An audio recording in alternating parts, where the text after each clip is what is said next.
Fuck what a nigga say, I feel like Dre. Man, the game is sick. Suckers wanna play and load my K until that bitch click. Big stick, hanging out the bottom of my 4-5. No lie, if I whip it out, somebody gon' die. Only time you hard is on the gram when you go live. Flexing with a tube but never blam, I'ma blow mine. Won't show mine until it's go time. Nah, you can't hold mine. Yeah, I got the whole mine, I'm on the goal line. And I'm going for 6, watch me up the scope. Caught him at the stove, he was with his hoe. Had to let him know, that's your ass, you don't get it past. You reap what you sow. Why you speaking low? Speak up, boy, you been a hoe. Boy, you been a bitch, get off dick, tryna steal my drip. Look up in the air, you see me, I'm fly as bird shit. Never on no nerd shit, why you on that lame shit? You don't want no smoke, you get smoke with who you hang with. You know what I'm saying?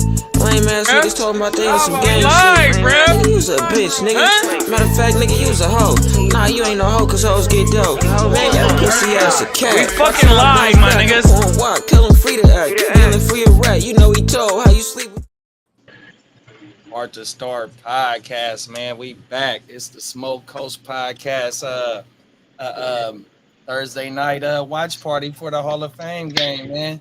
I got my dog in the building with me. Kidduff, man, how your night going so far? What up, Smoke Coast? It's going good, man. Football's back. Are you kidding me? You would think this would be irrelevant, but every year there's one name that like pops out to you, and then 5 weeks later you're like, I gotta go get that guy. He's coming pretty soon. Yo. What up, Hefe? What up? What's up with y'all? What's going on, big bro? How your day going so far? How your night going so far, man? Oh man, it's going good so far. So far, so good, man. I wish life was a little bit better. I'll be in Toronto tomorrow with my crew, but life a little crazy right now. You know, life come at you fast, man. Come on now. What they got going on in the 6 this weekend? Caravana weekend. Oh shit. Oh man, that is your weekend to turn up too, boy. I've heard the stories from you before too, bro. Man, it's a different situation out there. Everything. Well, hopefully the rallies they have a good time out there, man. They come back and tell you the stories, man. I already know. That you miss, but my boy keep hitting me up right now, talking about, I got you, man. Just come out here. I'm like, hey, how far do you have to fly into Toronto, or can you drive from where you I at? drive. It's a hour and like 30. Hour 30, hour 45. That ain't nothing to the Bay Area from where I'm at. Yeah. So that's international right there, boy. That's good money. That's what's up, bro. So is the rallies going out there thick, or is it just like a selective few, y'all? Yeah, there's a lot of them going tomorrow. My bad, y'all. Winning the Matrix again. Everybody mainly going on Saturday, because Saturday the parade started at 8:00 in the morning. And that's when all the women got the feathers on and got the bikinis on, and they turned the fuck up, boy. All you see is cheeks and tatas. They walk. Is this in Rio? Nah, in Toronto. Oh, word. How you pronounce it, big bro? Caravana. Oh, okay, yeah, I heard of that. AKA OVO weekend. He tried to steal the Caravana from the Caribbeans. Yeah. He's a thief. He been colonized. He's a colonizer. Hey, come on, bro. Intrude on the Caribbeans, bro. You start talking in the accent. Man, that shit is crazy. Man, so you taking everything, Crody? Crody? Oh, my mama, Crody. Look here, fam. Oh, my mama. Hey, hey, is that what the crispy saying out there? They say Crody? Crody, yeah, they say Crody. Oh, my mama. Hey, I remember when I first heard that Kendrick song. I'm a lyricist, and I'm like, fuck is Crody mean, right? So I started looking this joint up, and the first thing that pops up, it said it was a slang term for like a bland tasting oatmeal. And so I was like, damn, Kendrick's cold for that. But then I found out, oh yeah, it also is a slang term for some kind of term of endearment. Hey, that first definition wasn't from the Urban Dictionary. It was whatever. I just asked. Whatever popped up. I was like, oh, he called him oatmeal. You know they got the Urban Dictionary on Google now too, bro. Yeah, they do. Yeah, facts. Yeah, man. It's crazy. Bogey, talk to the people, man. How you doing tonight, man? How was your day, big bro? Man, it was pretty good. You know what I'm saying? I was fucking around in downtown Sac. Had to run a couple errands this morning, and yeah, you know what I'm saying. Like I figured too. This last couple days, I'm like, oh, it's getting cool this week. Let me go run these errands. I finally got to run. It was 100 today. I was like, God damn it! I'll never get used to that heat, Brody. No, Brody. Bro, the facts. Oh my mama, we ain't talking about the Brody. We talking about Brody's is how the bees say it, or what? Right, no. Well, I mean, it's always been Brody for us. Yeah, though. Not even on no gangbang shit, you know what I mean? Because it was always bro. But then, you know, as shit evolutionized, if that's a fucking word, you know, we just started adding shit to shit, you know what I mean? And just try to continue one of my cousins, man. I got a cousin, he's about 46 right now. And you know what I'm saying? He used to bang blood back in the day, but you know, he ain't never had no kids or nothing like that. So he just never grew, you know, like the last time I seen him, he said, "What's bracking?" I just started laughing. I'm like, "Man, how old are you, man?" Cousin banged on you. Yeah, he banged him. What's bracking? Little cousin, what's bracking? I'm like, bro, we at a funeral right now. Oh my mama. Yeah, but you know what I'm saying? Hey, man. Hey, that gang culture come out of Cali, though. We infected the whole world, man. You know what I mean? Them is facts. What's up, Song? You know you got a gang. What's up, Lee? What up, gang? My bad, Lee. 100%. What's up, Lee? What you on, gang? Everything. What up? We going Chicago on them, on bro. On bro. On bro. What you on want? bro grave. On bro, what you want? My Chicago niggas is fools too, boy. I ain't even gonna lie, boy. They do not play. Man, Chicago goes crazy, man. Lately. Any thoughts on the game so far, bro? It's only the first quarter in. We seen some. What's the Stover's top? Yeah, Stover top stuffing. He scored one from down there in the red zone from Judge Davis Mills top Lane. Stuffing. From Judge Davis Mills, bruh. Football here, man. You know, I mean, you know, before we get into the topics and a little bit of the game, you know, like how Kidda left off, man. Today we get even though it's the unofficial first preseason, or if it's week 1 of the preseason for these dudes, whatever it is, man, we fucking here, bruh. And it's glad to be back because, you know, all 4 of us, we play fantasy football. All 4 of us have our own favorite teams. And, you know, like I said, man, to me, this is like Christmas time as an adult. You know what I mean? Hell yeah. Football come, bro, you know, I mean, it's just the whole vibe. And then, you know, it's damn near towards the end of the summertime. The weather start to get cooler. So it start to transition. It's just a whole different like type vibe 100%. And I'm glad that it's here, bro. And, you know, to be able to come on tonight and y'all pull up, bro, I appreciate y'all 100%. I can't wait for talking this shit, man. And, you know, get it cracking, man, 100%. Yeah, shout out to Lee, man. You know, like we all have a team, but this man, he brings the news on all the teams to us. So it's like that's kind of like where my passion in football is now like evolved to, where it's like every game matters, every tackle matters, every play matters. And this guy comes in and shows us all the training camp reports. I've been seeing videos of teams playing against their own teammates and they getting all feisty. Been a gang of fights.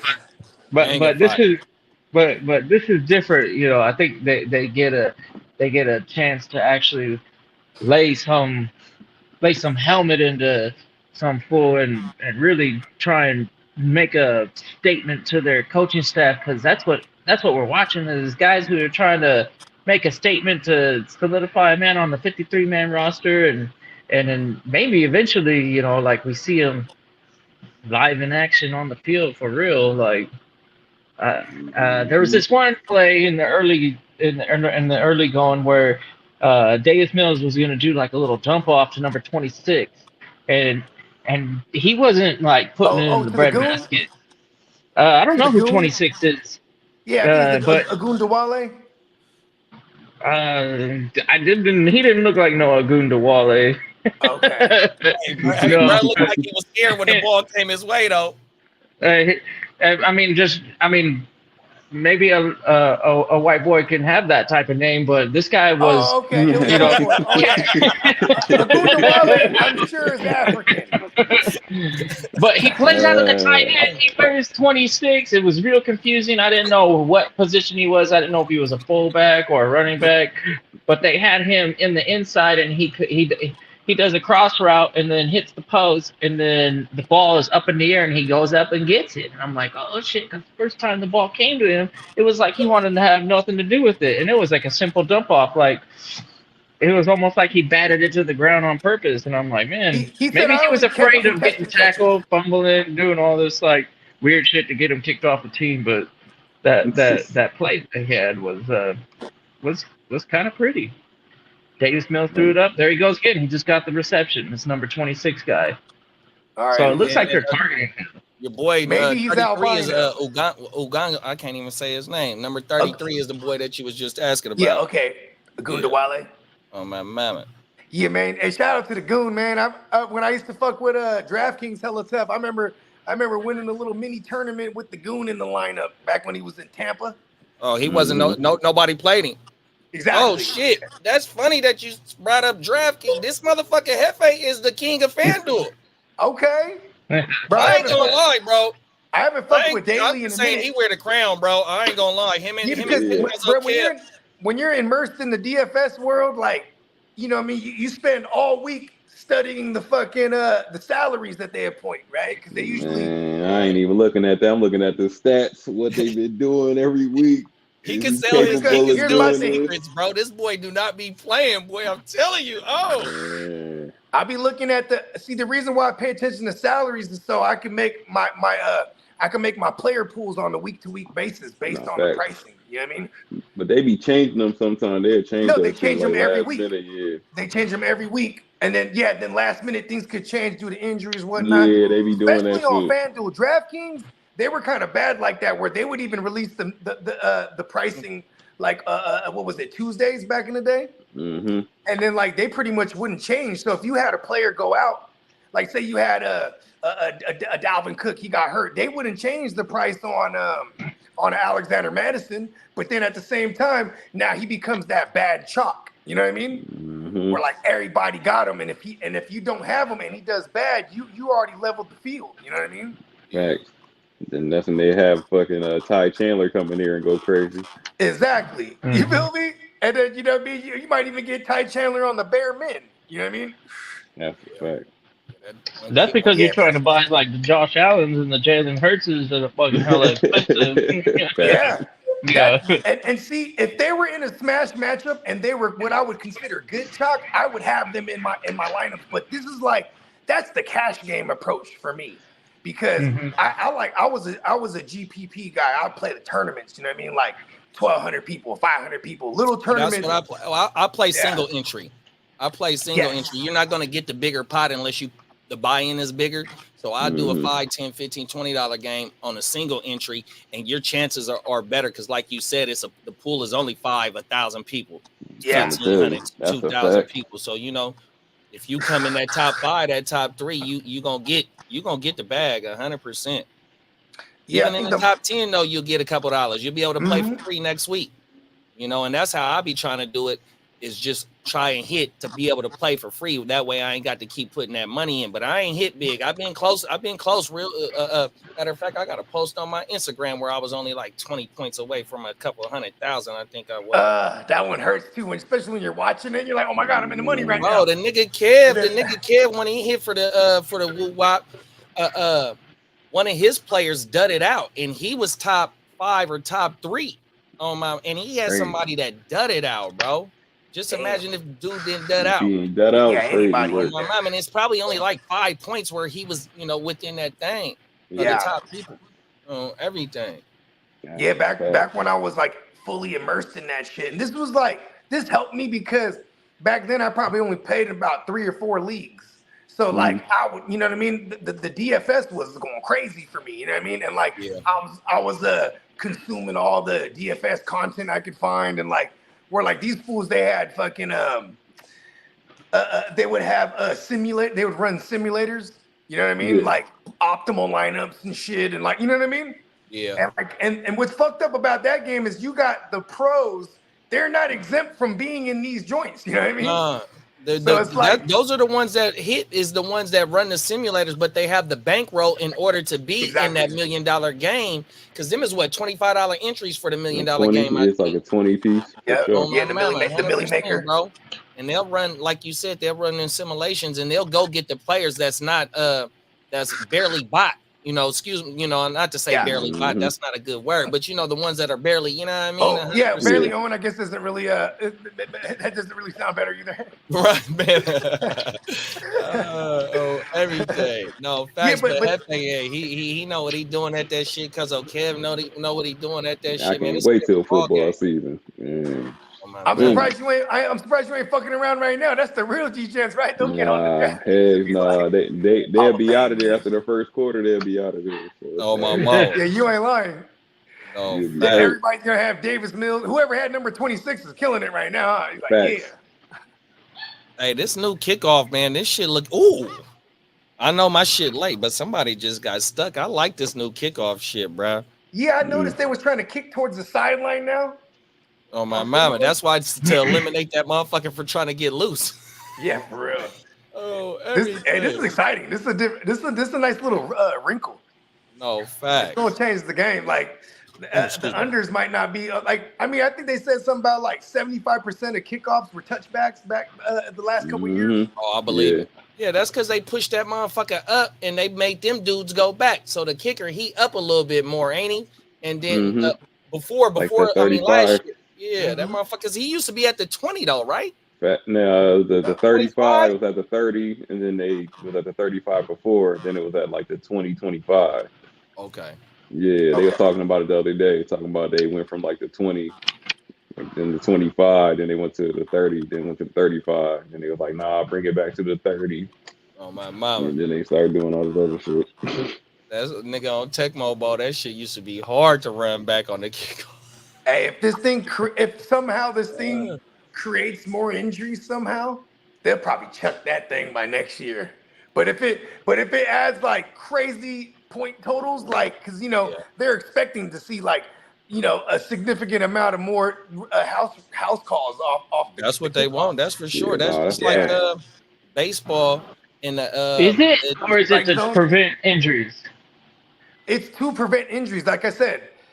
It's for player safety. Oh, they got Khalil out wide. For some reason, and number 26 was Bobby Skowronek. Oh, Skowronek, that's old boy from he got from Rams. Oh, yeah. He's now in Houston. Ben Skowronek. Yeah. I call him the scrotum, bro. He had some big pause, but he had some plug and play games a couple years ago. When Cooper was gone. When Cooper was gone, he was a little streaming option, like low key in the deep ass dynasties. Yeah, Houston's seeing what they got with him because he's a primary target in this. They already got their top three. He just need to figure it out. Trying to break that lineup. And they love some Noah Brown over there. Because, and he forced. Right, because he's hurt right now, but he's not even. They're like, nah, he's our number 4 for now. Yeah, we got Big Nico and Tank. Yeah, that's nasty. And Dalton Schultz, and Mixon. Diggs is gonna make it crazy, bro. Like, it's almost like just have CJ Stroud, right? Like, if you can't choose, you can't double nobody. Yeah, you're gonna have to pick your poison if you do. It's gonna be a wrap, bro. Like, we were talking yesterday on the show, on the Playmaker show, shameless plug on the Gen Wealth Net. Shout out to the Playmakers, man. Gen Wealth. Yeah, we was talking about how, like, the past couple of years, you start seeing the two high safeties, the shell defenses, because you had guys like Mahomes and guys like Josh Allen, who they're just taking it to the air down the field routinely. So that was designed to have. You play man coverage. You got the two high safeties. There we go. Oh, all right. Khalil Herbert. Nice. Hey, he's playing for his roster spot. But yeah, I feel like, and Peacock's the one that pointed this out. And I really feel him on this one. Texans are gonna see a lot of that style of defense this year. But I mean, if you got a runner like Joe Mixon or even a Dalton Schultz underneath, like, you're going to catch a bunch of cats with their back turned. It's going to be a lot of 3 wide receiver sets. Yeah, you ain't lying. What's that? quick 21, right? draws. That's 21 personnel. And I didn't realize they got they defense. They got Okuda and they got Yep, Stingley. who else they just signed? Dude from the from They Tennessee got a from the good Titans. rookie Danielle. They got cornerback too. Danielle. They brought in Danielle Hunter. They brought in They got the Nail Hunter. They they bought brought dude in from the my man Titans. Aziz Al Yes, sir. Shahir. Yeah, him. For Yep, and sure. then you got a third year Christian Harris Jr. Mm-hmm. He went Nice. fucking You know he went to the bond. He went to Roll Tide. That's where he went to. yeah. Christian Harris a bad boy. Mm-hmm. Hey, so Alziz's deal with Tennessee wasn't but a Wide year or two open. then. Yep, Yeah.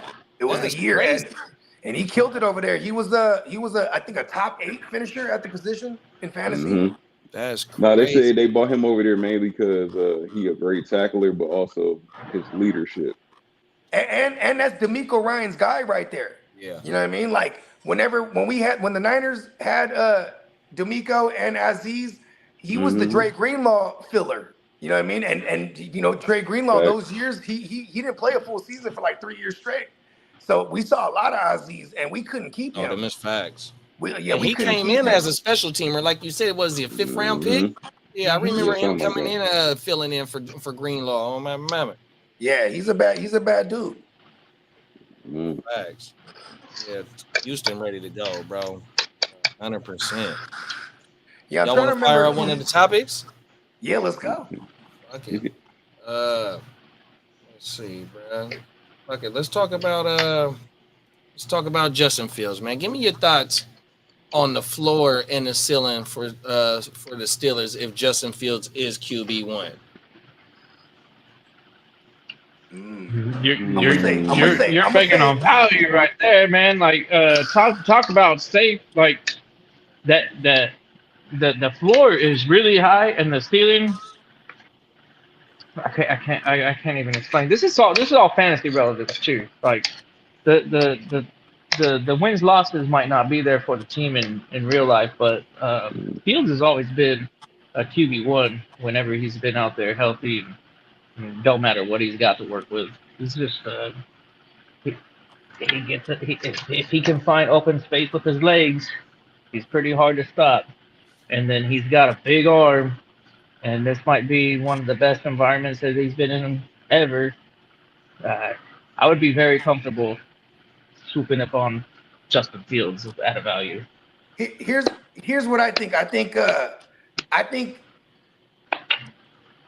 think 9 wins is a lock with either of those QBs, if you ask me. But like when it comes to Fields, I swear to God, if he gets this job, they're gonna keep a leash on him, bruh. And because if you look at his tape, he plays a lot of hero ball. He has a big arm. It's a big hero arm. You know what I mean? And it's because we saw him playing a lot of negative game scripts.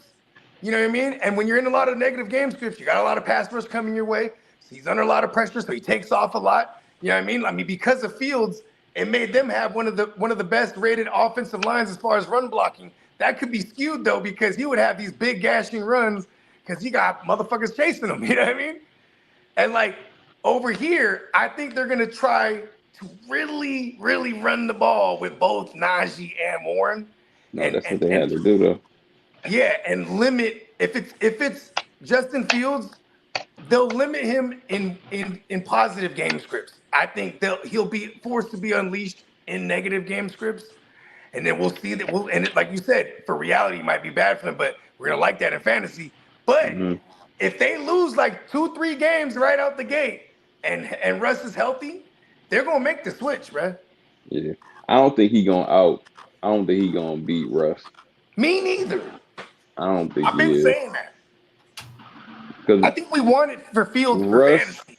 Russ too much of a he commands a lot, like far as like throwing aspect, especially when you giving him a run game. You seen how it was when he had Marshawn and he had other running backs over there in Seattle. Yeah, the muscle so mountain. it's like he was getting it done. It took a lot of pressure off of him. He was able to get that ball out.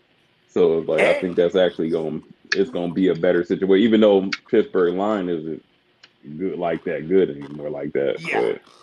But they invested in their line this year. So they got Broderick Jones out of Georgia, I think last year, the year before, and then this year they took they first pick in the first round was a tackle, and then they doubled back in the second round and went and got a center as well. They had to. They line was bad. 100%. So they did invest in their line 100%. And I think for both Russ and Fields, I would hope that getting the ball out quick is going to be part of their repertoire, because it wasn't just that Big Ben Rapisberger had to get the ball out quick for no reason. I mean, that line has been bad. You know what I mean? Everything, bro. He's a fool. What's up, Albert? What up, Albert? Everything, man. Hey, right off the dome with it too, though, bro. 100%. That's Albert. Hey, I be forgetting. Hey, you know what? I was on a show a couple years ago, and they're like, "What do you think of Leonard Fournette?" I was like, "Man, look, my man Leonard Foreskin." The foreskin. And then and everybody was dying. They didn't even hear my take. I didn't realize. Oh yeah, that's what I call him. Oh my mama. Ben Rapisberger. Crazy. Cold piece. Hey. Big Ben Rapisberger, man. Tell me how long. He likes to take it. He's a allegedly. He likes to take it. That's what. But I think. But I really think though. Fields don't got that clock yet, man. Mm-hmm. To get that ball out of his hands, he don't really got that clock. Like Russ gonna get that ball out of his damn hand. That pressure. We know Fields can take off. He got the feet to do it, but he need to learn, especially up here. He used to the snow in Chicago. Yeah. So, but this division is all defense. 100%, and bro. it's all Whoop your cold. motherfucking ass. It's all cold during the winter too. Yeah. Come on like, now. You're not about to play these is legit. This division, whoever win this division, or you top two in the division, you going to the playoffs. We know. And it ain't no domes neither, because he used to play in 2 domes out the year too, though, and then in Detroit and Minnesota as well. Yeah. So it is a different game coming to that AFC North 100%. But I got this one divisions in the league. No, that's 100% fact. Yeah, you ain't lying. But something jumped out on me, right?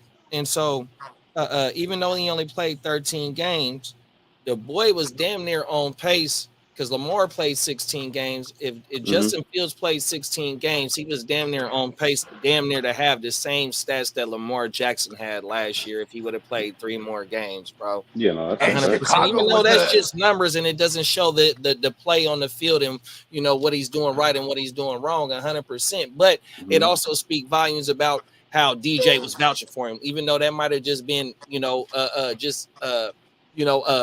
a PR shit, but I don't think that shit, man. I think DJ really wanted that boy 100%. Nah, you talk to any of those Ohio State receivers, they'll say the same thing. And so when you come to Pittsburgh and the players on the team they're seeing something they haven't seen before, you know what I mean, up close and personal, and what Justin brings to the table, and they know. I forgot which one of y'all said that they gonna kind of like put the training wheels on Justin if it is, but just imagine if they do put the training wheels on him and they got what they have, and it's and they win in that fashion than what he was in Chicago, and just for him to be able to put the team on their back in Chicago, he didn't do too much in Chicago, but this is a whole different situation with a whole nother chessboard that he got of players on the chessboard, bro. I think Justin Fields, man, the floor, if he is quarterback one, is the playoffs, bro, 100%.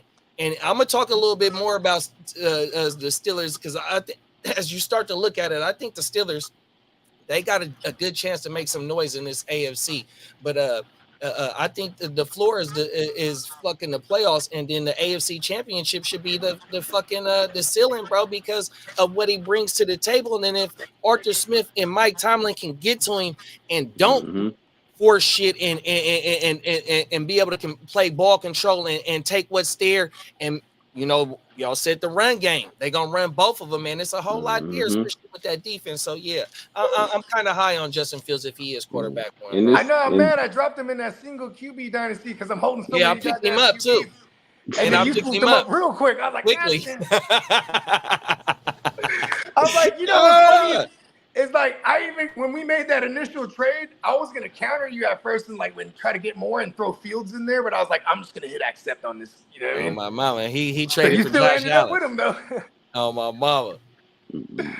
Oh man. And, okay, here's one thing too. With Russ, it's kind of like Drake right now, bruh. Hear me out. Because there might have been people that liked Russ, right? They're like, Russ is so great. He won the Super Bowl. Oh, Russ, man, hell of a guy. He's with Sierra, you know what I mean? And then there was the other people that never liked Drake or Russ. Like, man, he's corny. You know what I mean? And then you got all his last couple years with Denver, where now he literally is trying to. It's like when a coach gets fired, you got to go be a coordinator now, right? So now Russ might even have to earn his way back as a backup because the locker room don't like him neither. They like Fields right now. That's what you're reading about right now. All the players like Fields is the guy. We like Fields. Nobody was saying that about Russ. You know what I mean? No.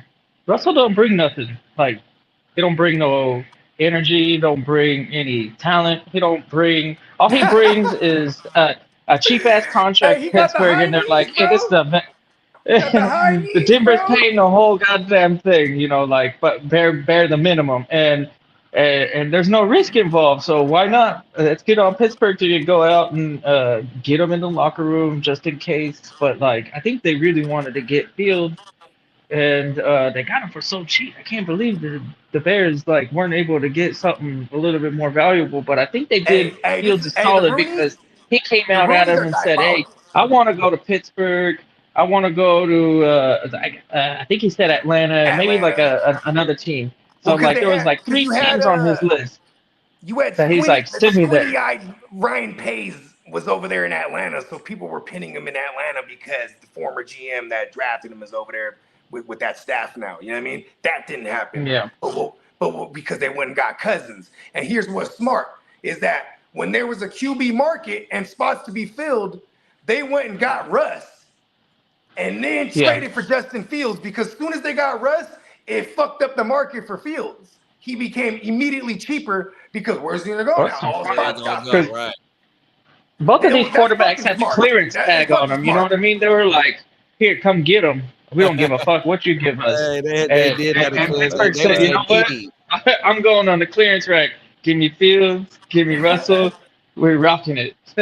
Just give me off of this Kenny Pickett." With Kenny Pickett and racist Rudolph, bruh. Kenny Pickett and fucking racist Rudolph. Oh my mama, no, for real. That shit is crazy, bruh. Y'all got into the offs. So I'm pretty sure they're gonna be okay here. It's just that division that they're in is probably the toughest in the entire league. No, 100%. Yeah, for a quarterback. Yeah. I mean, and just all 4 teams are banging. You know what I mean? Yeah. But yeah, definitely for a quarterback because I mean the Browns had top 2 defense last year. You know what I mean? Yeah. The Bengals they got my man Lou Romo, and he's just a low key genius, bro. Like he figures it out. He's one of them second half gurus. You know what I mean? He comes out of the halftime and he just limits whatever you were doing before that. You know what I mean? You said that's the Bengals DC? Yeah. And you know, he's the guy that keep getting head coaching offers, but he just like, fuck it, I'm staying here. You know what I mean? Every year for the past couple. I mean, he's the one twice they got through Mahomes and them, right?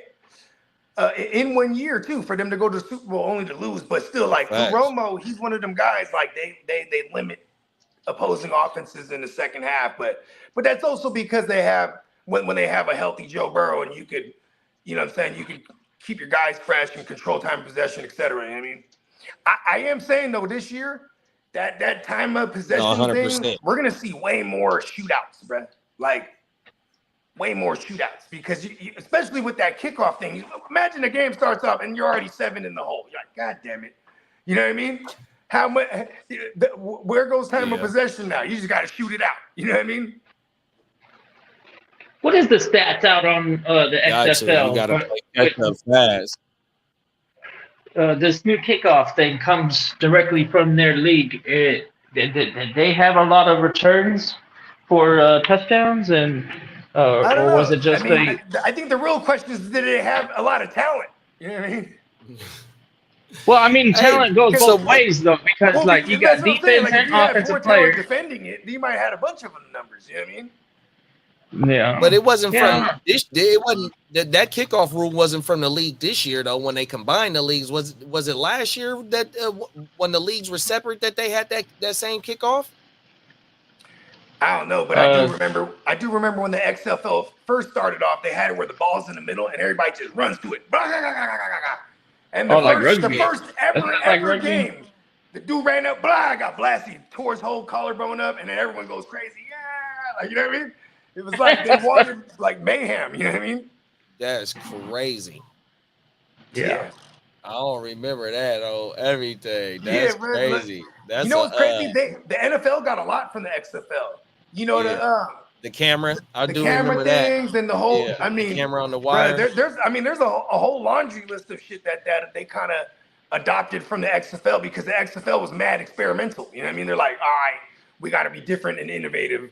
No, you know what I mean? Like, yeah, which really just meant like show a bunch of titties and ass, and then players on the side getting faded. But you know, as far as the rules of the game, though, they had some little trinkets that made it to the NFL. Yeah, like, it wasn't no fair. No, well, I remember they didn't have no fair catch that first go around. It wasn't no fair catch. Nope. You Oh, just everything. you got to catch that thing and secure You it. got to catch that motherfucking ride and be ready, head on a swivel. Oh my mama. Let's get into the second topic, bruh. Give me a division you could see getting 3 teams into the playoffs this year. It's the one we just talked about. The North. Yeah. AFC They North. had 3 last year. My division. The AFC South. Yeah. My division.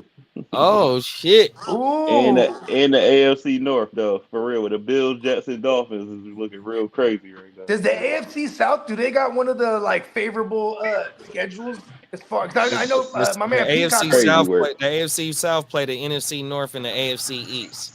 Right. Oh wow. Okay. So based on if we have these two divisions having that could potentially have 3 each, they're going to cannibalize each other, so there can only be one. You know?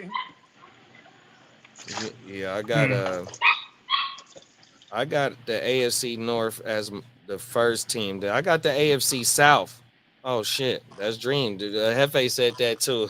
I got that second, my third team. And fuck it, then I'm gonna go with the NFC West then. 100%. You got either Gino, because it's either gonna be Gino that takes a more of a better approach into what he going in, because he's damn near on his way out, and they got an already made team. You bring in the boy from the OC from Washington Huskies that was just at the Natty. You bring in McDonald from Baltimore. They stay invested into their defense 100%. The offensive weapons is there, so they damn sure could be fighting for a playoff positioning. Then you got a whole healthy Kyler Murray that, you know what I mean, Arizona, you always got a team that go from worst to first, or, you know, or fighting for the offs 100%. So, you know, the NFC West definitely you can make an argument for 3 teams getting into the playoffs. And they all gonna beat up on each other too, though. You know, that's just like the NFC North. They all gonna beat up on each other. Yeah. That the NFC North, that's my division right there. I'm thinking that the Packers, the Lions, and the Bears all could be series contenders. That definitely the Lions, right? And I do like the Bears. That's my dark horse getting in there. Is the Bears. I like their offense. What Caleb is running into? He's got a tight end. He's got 3 receivers. He's got running backs. He's got an offensive line that's kind of like reworked. So we'll see if that's still like a question mark. But the scouting on Caleb is that he makes things happen outside the pocket. So the offensive line might not be as crucial outside of the running game, which I think for the running game, they might be an all right squad, but for pass protection, that might be a different story. But with the weapons that they have and then the defense and DJ Moore, Keenan Allen Wayans, and fucking and Odunze, bro. Oh, Doomsday. Yeah. And Cole That's Kmet. nice. Cole Kmet, nice. And He's a nice young Cole, tight Yep. end. Yeah. Bring in DeAndre Swift to help you, establish your run game. Do you think I kind of got Keenan Allen Wayans on my fade list this year? Am I wrong? No. On your fade list? Yeah, just like in redraft, I kind of just have players like we're in that range. I'm just never looking that way. I'm Somebody looking at gotta have a bad year, man. Yeah. right. That's really what it's gonna be about. I mean, because I don't necessarily see. I mean, here's the thing. I don't even think we're gonna see history yet this first year with Caleb Williams, where we see the first 4,000-yard passer ever. No, it's gonna be like the 3 years, 3 years. If the second year, Yeah, I can third see him year. like 3,400. You know what I mean? Like that sounds doable, right? That's the craziest thing is that Justin Jefferson has more receiving yards in a career than anybody in Chicago Bears history. It's wild. Yeah, that is ridiculous. Damn. That is a ridiculous number, bro. That's wild as I fuck. mean, Rex Grossman, what do you throw for like 1,800? Facts. Devin Hester was like, I got this. I'm just gonna run it back. Y'all kick you. Nobody ever threw for 4,000 yards. Oh yeah, I see what you're saying though, Bogey. Keenan going at the 5'6" right now. See that kind of, I'm always looking elsewhere in that range. That is like, a little steep price right there. But he kind of could supplant himself as the big slot, the main slot guy. And that's a fact. And like they're running with Shane Waldron, who's gonna run fucking routine 3 wide sets. You know what I mean? And when he goes 12 personnel, it's probably gonna be Keenan Allen out wide along with DJ Moore, and then it'll be a Doomsday off the field, like how it was for a JSN last year when they had Shane Waldron in Seattle. You know what I mean? Yeah, because he came along at the end of the year, close to the end of the year. JSN, he started. Yeah, crazy. and that was when they were taking Tyler Lockett off for 12 personnel at that point. You know what I mean? Like he had worked his way into being the real number 2-ish or 1B, whatever you want to call it. You know what I mean? That's a fact. Yeah. Jason had a nice little season on the low too, though, bro. He damn near hit for 100 targets on 60-something receptions, 63 receptions, 64 receptions, I think it was. It is kind of crazy though. Yeah, there's a lot of buzz coming out of that camp too on him. Facts. Oh, word? Yeah. On Keenan Allen? Oh, Jason. JSN. No. Oh, Jason. Oh, yeah, I like that. I like all that noise. Yeah. Good noise. You know what I mean? Because he was supposed to be one of them boys, you know what I mean? But like he went to a system where they run a ton of 3 wides, but it was a down year for Geno. Like he couldn't replicate the year prior to that because their defense actually got a little better. You know what I'm saying? The year prior to that, he was in mad negative game scripts, just slinging it. You know what I mean? I mean, what did DK have? He had like a career low, right? Where he had like 60 grabs. You know what I mean? Usually he's like closer. He's like usually like an 80 as a floor type of guy. And they couldn't really run the ball like they normally would too. For real. Yeah. So they couldn't extend no kind of drives. Yeah, you know, you become one dimensional. That kind of was messing them up for sure. Yeah. Yeah. Yeah, we got a guy on the inside this year. My man Clock. I think he got an internship with Seattle. He's a Niner fan too, so we're gonna take him down from the inside. Yeah, we're gonna plant that USB drive right there to steal the playbook. I know what he's doing, bro. Oh, every day, for real. You know what I'm saying? Hey, Clock is special forces, like legit. So you know what I mean? We got a good guy on the inside. Oh, Baba. Yeah, at least said that JSN should be solid this year. JSN to the moon, man. Yeah, and Tyler Lockett's gonna be like he's gonna be the guy who gets relegated to, you know what I'm saying, the sideline on the 12 personnel. But the guy they're bringing over from the Huskies, he runs a shitload of 21. Oh, so, yeah. You know what I mean? Yeah, because who did he have in college? Was it Polk? Was it Jalen Polk? That was McMillan. And then there was another boy. I don't think it was Dylan Johnson. I think that was the running back. Oh, Doomsday. Yep. And Dylan Johnson was the running back. Oh, and they had okay, so that's where Dylan Johnson came from. Oh, he was kind of a beast in college. Y'all got anything going out on this on this topic? What was the topic again? Give me 3 teams. Yeah. Oh yeah, 3 teams. That can make I'm trying to think of a dark horse one. Maybe if I study the schedules more, you know what I mean? Because that like I do like it makes me like the NFC North. I mean the AFC North a lot more, considering their schedule too. You know what I mean? Because like I think I'm not really too afraid of the Jags and the Colts like that just yet. Like in reality, you know what I mean? Like The disrespect. and Tennessee. I forgot about Tennessee. Texans are the only ones I got respect for in that The division. disrespect. I'm just saying. Listen, the Colts. Here's my thing. Our corners is trash. I ain't gonna even lie I was to about you. to say that. It's That's the the main secondary. thing.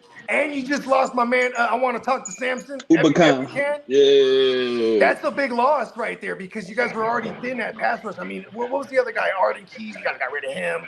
Who's the other guy? Oh, y'all got my man Latu, man. Latu. Yeah, the rookie. That's why they drafted him. And he got to step up because I love Big Buck over there in the middle. And sure. we love Thank y'all. We appreciate y'all. We love some Zaire Franklin, but Zaire Franklin goes crazy. We appreciate y'all for the forest too. Blessing in disguise. I'm still, man. We went and got fucking Hargrave. Javon Kinlaw, bro. That shit was you draft Javon Kinlaw, then you go ahead and let him go. You let Brett go, and then you come in and pay fucking Hargrave. You could have just paid fucking D-Buck a couple of years ago, bro. You could have just paid Armstead. Now Armstead going too. Man, Armstead ain't nothing for us, bro. And Armstead wasn't Buckner, but you know Armstead he do what he do when he on that field, bro. Yeah, Big Buck, that boy, man. That's a big Buckner dude. Yeah, he sure is, bro. I mean, like he's I always put him after like the Aaron Donalds and the because he's tall, the Chris Jones, but he got his motor. He always deserved to be in that combo. You know what I mean? No, His definitely. motor crazy as hell for that size. And y'all had him for about 3 years ago, so that was like 20. That was after the Super Bowl, the 2020 season, I think it was. Yeah, it was the 2020 season. Yeah, everything. Yeah, that's crazy. Yeah, man. I'm still mad about that, bro. And then, but they got, man, and we love Zaire Franklin, and Gus Bradley is just, he's the throwback. You know what I mean? Yeah, no facts. But that was the Jags old coach. He come up under the Pete Carroll shit. Yeah, I mean, he's the one. He's the architect for that Legion of Doom back in the day, or Legion of Boom. You know what I mean? He was the true. I mean, Dan Quinn took the reins after and kind of made it what it was. But it was Gus Bradley that was there that drafted on him. That made me want to go get Justin Simmons still out there. Yeah, and because you guys need, when you run a cover 3, you need that safety, that single high safety. Juice is nice, but I'd rather have him and Juice back there for sure. Yeah. Who Justin ain't signed? Justin don't want to go to camp right now. Justin gonna sign next week. Yeah, he want a certain amount. You know how that go. Oh, he want his guap. Yeah, he gonna get it. I mean, especially because he was like a Patrick Mahomes nemesis. Mm-hmm. You know what I mean? And you got to think they're the team to beat. You know, that's one of those chess moves right there. Like, all right, let's go get the guy that fucked with him for years. You know what I mean? Yeah, I want if I really wanted Xavier Howard, but he got too much legal trouble right now. Yeah, and he same thing with him too. Bless you, brother. Same thing with him. He goddamn he ain't gonna sign with no one until after training camp neither, because that guy is fresh out. Once he get this legal down here. Yeah, someone will get him for real affordable too. You know what I mean? What he in trouble for? Didn't he hit the broad? Oh, he was tripping. Xavier, what are you doing? Xavier Howard. I was just on World Star. Never mind. I ain't gonna do that. I just sent it to the group chat. I ain't gonna do that right now. Yeah. Shoot that. I want to know. Let's get into the next topic. Will any team in the NFC South win double-digit games this year, bruh? The Buccaneers. The Bucs will do it? Yeah, Todd Bowles, he don't play. And I think in year 2 with Baker, and they actually trust him. And what they did last year, they didn't try to do a controlled tempo, own time of possession type thing. They were trying to run up the scoreboard so they could tee off. You know, that's kind of the trend right now. You know what I'm saying? And they even brought back Jordan Whitehead. You know what I mean? You got arguably the best safety in the game with he's the best, but I can't remember his name. And Winfield? Antoine Winfield. Antoine Winfield. Yep, thank you. You got old Winfield there, and then obviously you got a loss of Devin White. You know, he kind of, I don't know if he was dealing with injuries or something last year, but yeah. So but their defense took a little step back last year. Is my point. So like, I mean, You bringing got back Jordan KJ Whitehead, Britt. you got the emergence of KJ Britt. You know what I'm saying? They got a ton of young pass rushers, but it's that offense. They're gonna take it to the skies. Like Baker had a breakout last season. yeah, and I think that was more so for me, in my opinion, him picking up right after his rookie year, because his rookie year he was slinging that thing. Then he got with Stefanski, and then Stefanski want to play that other type of game. You know what I mean? He want to run the ball, control the clock. You know what I mean? Keep everything short. Lee said Brad got in trouble for sharing revenge corn. He probably To the did. son, to the mom's son-in-law or something like that. I think I do remember. Now you said that, I think I do remember hearing. Yeah, it's fucked up. It's like it's like a whole like a grudge against some lady like in real life. Yeah, like just move on, bro. Nah, crazy work. My man Cook. He cooked for sure. What are you doing, bro? You're a weirdo for sure. Why you saying that to little Brad like that, man? Man, Are you serious? Cook. Everything, but I think that if it's not Atlanta, I mean, if it's not Tampa, it's gonna be Atlanta for sure. I mean, even New Orleans got a shot too though, but the fucking the NFC South, they play the AFC West, so all they really got to worry about is Mahomes. They match up with them other three teams for sure. Not to say that it's going to be a cakewalk or anything against them other three teams, but they do match up any team besides Carolina, the other three teams. So you can X out Carolina and you can X out Kansas City in both divisions. And the other three teams, they definitely gonna match up with each other 100%. Carolina trash. And then we know about KC being the upper echelon of the league, but then they also play the NFC East. You might have Washington on the ascending way up, but the Giants, they gonna be trash this year 100%. So you got action at beating New York and fucking Washington, even though they got a rookie quarterback, but they got a ready-made team. But, you might got a little action at Dallas or Philly on any given Sunday, 100%. And, they just, especially Dallas this year.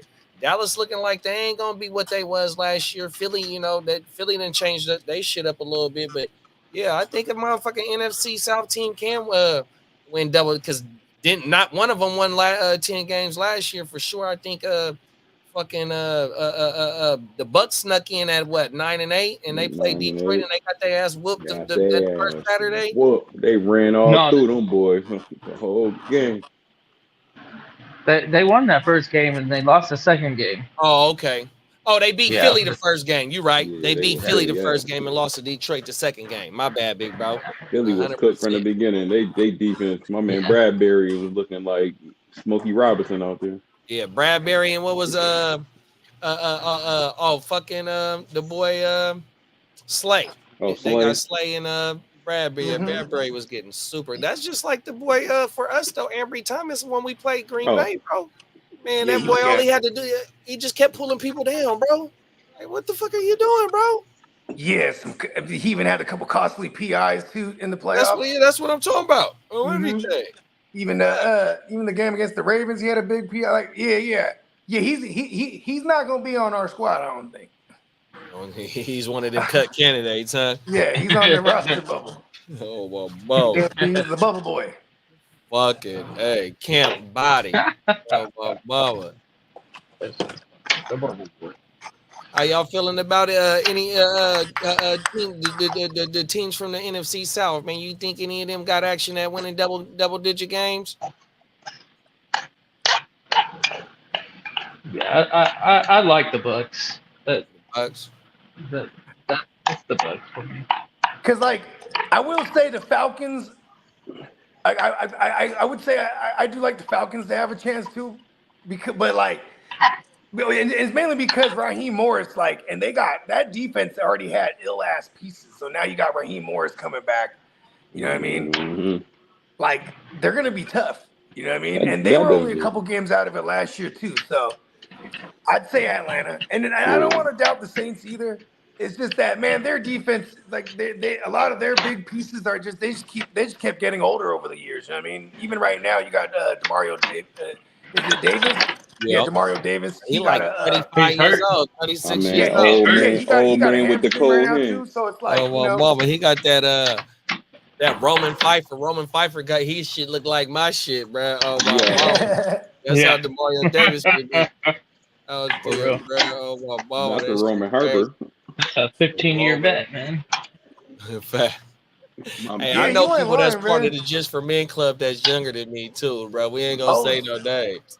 Oh snap! Was he back? Was he going all the way back to the Super Bowl win? Yeah, Roman Harper was there. Yeah, Oh yeah. that's when it was Yeah. Roman Okay. Yeah. Harper 'Cause and I was like, Sharper back I there. was like, why do I know that name? I'm like, It was Harper and Sharper, man. Harper yeah, and that's right. hey, My man, Sharper doing that shit off of my man raping you Boondock. records. Huh? My man Sharper raping you records. Man, 100%. He's on one right now, boy. That boy is How long he in jail for? He in jail for what? Like for a long 20 time. something years, 20, 30 years? Yeah. He's doing the big. He's in big That shoes. boy, he was taking the coon snacks too. Man, No, well, his shit. He's in there. He's in there for sure. man, He's my not man, allegedly in jail. He's my on. man in there with a BC, man. Oh, whoa, Yeah, that's whoa. all bad. Man. Fuck it. Hey, give me your thoughts on who got the best quarterbacks in their division. Any division in the league. What you got already AFC on East. paper? It could be potential AFC East. AFC East, NFC East. Yeah. NFC East. Yeah. Dak. Oh shit. Okay. So that's a lot of respect for Jaden Daniels because I don't know about I don't think or unless you are putting some respect on Danny Dumbass's name, but The organization don't hate the guy, however much we do. Like that, for whatever reason, New York loves that fool. But I think, yeah, Jaden Daniels is gonna be he's a boy. better than Caleb Williams. You know, Especially the NFC East might fuck around and have a division winner that isn't the Cowboys or the Eagles just because history is crazy like that in that division. You know what I mean? Nobody wins that division 2 years Never in a a row. repeater. Never a repeat offender. Yeah. But I think it's either that or y'all division. That's who I was gonna say. Yeah, I was going to go with that for sure. because I do respect Kyler's game. And, I mean, at least for what it's worth. Kyler ain't got for nobody this but question. McBride and Marvin. I mean, yeah, you got and then Staffy like Staffy's always been a savage, bro. I hate that he beat us. 100%. And I he hate was Jaquiski Tart, by the way. right, dropping that pick Fuck him. in the NFC Championship. I remember that shit too. My analysis going into that game in the pregame, I'm on record. I was like, Staffy's gonna throw this game away several times, and all we gotta do is capitalize on it. That was facts. Tart dropped a pick for the win. You know, for an entire Who year said at my it was house, the I wouldn't AFC even let my North kids for eat sure. Pop-Tarts, no shock tarts. I wouldn't even let him be tardy to school. Fuck Jaquiski Tart. Oh, every day. Facts. Hey, Guru said it's the AFC North that got the best quarterbacks. That's good. Yeah. I don't like Deshaun though. I think Deshaun is thrown in the towel. That's why I said, no. Yeah. And then Pittsburgh, we don't know what they got right now, but you know, either one of them in Pittsburgh, they gonna be all right. But I don't know if it's the best quarterback. I was like how Hefe was saying, man. I was finna go the NFC West for sure. Like how Buggy was saying, you got to put some respect on Kyler, man. Geno for what he's doing right now to get a second chance or maybe a third. I forgot what it was. Drafted by the Jets. Did he have any other stops before he got to Seattle? He had to have with the Giants. With the Remember Giants. they fucked over Eli Manning. He had the longest standing a consecutive start streak, and they were like, "Oh yeah, they and it did was bring Ben him McAdoo. He was like, oh, you know what? We're not going to win this year, but we're going to go ahead and just break your record and see what we got with Geno." You know what I mean? Yeah, that's fucked up. We got to see what we got with Bo Nix, too. Because if you throw Herbert and Mahomes in the same division, that's pretty tough. and then we got this new rookie. I mean, so far I've talked with the about. stash. Oh, the me. Oh, the Right. Minshew. He talked. Well, Bo Nix, does he rock the stash? I haven't checked out No, I'm the talking about training camp Minshew. I'm videos. talking about Minshew mania. Oh, Minshew. Yeah, I Uncle mean, I don't Rico. even know if he's gonna get. He might not even get the start Yeah, because that's week what's one. crazy. It's kind of like New York over there, right? How New York loves some Danny Dumbass. Like they love some Yeah, some Aiden O'Connell over there. yeah, but I like Herbert, and obviously Mahomes is the best quarterback in the league, and um, we don't know what we got with Bo Nix. Oh, you know what's low key? I mean, the NFC North could be like a year away from this being the conversation, right? Facts. Yeah, Like Caleb, Jordan. You got Jordan yeah, Yeah, Love, what you Jordan got Love, going on in who's Minnesota? like, yeah, and then You Goff. even the young boy in Minnesota. I mean, I the don't young know. boy in Minnesota got a shitload of weapons. Same thing with Goff. You know what I mean? Yeah, Like you know, those Darnold's guys are starting gonna over there make right those now. guys look good for years. You know what I mean? Captain yeah, Mono over there. they're pushing him. They're Yeah. pushing Darnold to actually win that job right now. Uh, From what our boy Lee's been saying. My man, Safe Space Sam. my man Mono Sam. Somebody Hey, said he gonna be starring in Casper Part 2. I I forgot what remember. show he was on. I Remember forgot when he what was show, going crazy in Carolina for that first 5 weeks? And then bruh. I told Peacock, I said, I want you to put him on a thumbnail. Half his face is the Terminator, Sam Darnold Schwarzenegger, and he just beat the Mono T1000, right? And he was going crazy for that first 5 weeks. Then he died. You know what I Fuck, mean? My man got his ass hit up. He Yeah. fell, bro. Hey, the T1000 was a cold motherfucker. He was made out of liquid too. He'll just. He wasn't gonna play, huh? Oh my But mama, He's- Terminator couldn't do He's so nothing when hard, he he first made get it. Hey, himself. how did he end up beating him, bro? They threw him in the lava remember, he thing. threw him in the They threw lava him in or the in lava. They the melted his liquid hot ass. magma. Yeah, Man, well, it I'm wasn't still- lava, but it was hot metal. It was like Yeah. Oh my it mama. was in a steel mill. I'm still trying to Yeah. see what Pushed my his ass in there. man June Tao Watson gonna do. June Tao. Fuck, bruh. My man Shit, Shoulders Watson. I'm trying to see my man Happy Ending. Come Trying to on see now, what he you gonna know do, it, He man. bruh. said June Tao though, bro. That's Boom. just funny. Ow. For rush Right, hour, bro. holla. Holla Hit you with holla the for the happy ending. dollar. You're nice right now. You My can go man. play You know, football. I always Yeah. said Deshaun Watson in one word is a winner. Because Yeah. I mean he's 230 done million guaranteed. Yeah, oh He no, won. Ain't it's do two nothing. words. he's All done some things, guaranteed. man. He No, knows You win how to with win, that bro. combo. He went and got That, the most. He's the highest paid QB in history. It's still with all these guys getting new contracts. He's still the highest that's the guaranteed. most meaningful two-word sentence in all of the language. And All then, guaranteed. and then, like how you said on the Tuesday show, he could just say, "Ouch, I got an owie," and he could Right. get kicked back. He's done, Oh, man. You ain't lying. He's And he's like, going straight to the massage parlor, bro. Oh, every man, fuck this. I'm not finna Bro, be here. they He's going trying to no find Super every Bowl. way to go get a massage, He don't bro. give a fuck My about man none June of that. Tao, Owie, man. bro. June Tao, man. Oh, everything. Call him in. What's my boy name? Oh, Kraft. Remember how they was getting Oh, that? Robert Kraft. They was Oh, telling yeah. was telling them stop, bro. Don't be talking about him He no said, more. chill, man. Oh, everything. You one of them Fuck ones it, get you man. put away, man. You say the wrong thing, man. Come on now. We gonna put you with who is it? Is it Jimmy Hoffa that's under the Giant Stadium? Yo. That's where they Yo. go where Hoffa They is. put that nigga under the stadium. It's He's crazy. under the stadium, bro. Oh my mama. That's funny as hell. Let's get into the next topic. Give me a rookie, whether it's offense or defense, that'll have the biggest impact just this year on a team, bro. I'm gonna go with what Kit said, man. Jaden Daniels, man. Jaden Daniels, 100%. Yeah, Nice I ass have to situation. agree. If it's not Jaden Daniels, like, and then New York Giants just fucking come out and surprise the fuck out of everybody, Malik Neighbors is gonna have a big hand in that too. So, I like Marvin Harrison. I just don't like the idea of throwing the ball in Arizona. I still think that they run the ball probably like more than half the time.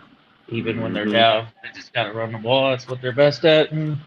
But Malik Neighbors, that guy's bad, man. He's gonna find a way to convince anybody who's throwing the ball to prioritize him because there really ain't anything else in town. So he can ball out and do some I good think things. him And and then the NFC East is like that one division where nobody fucking can repeat, and the worst to best happens, and like call me crazy, but I wouldn't be surprised to see the Giants just like actually do something.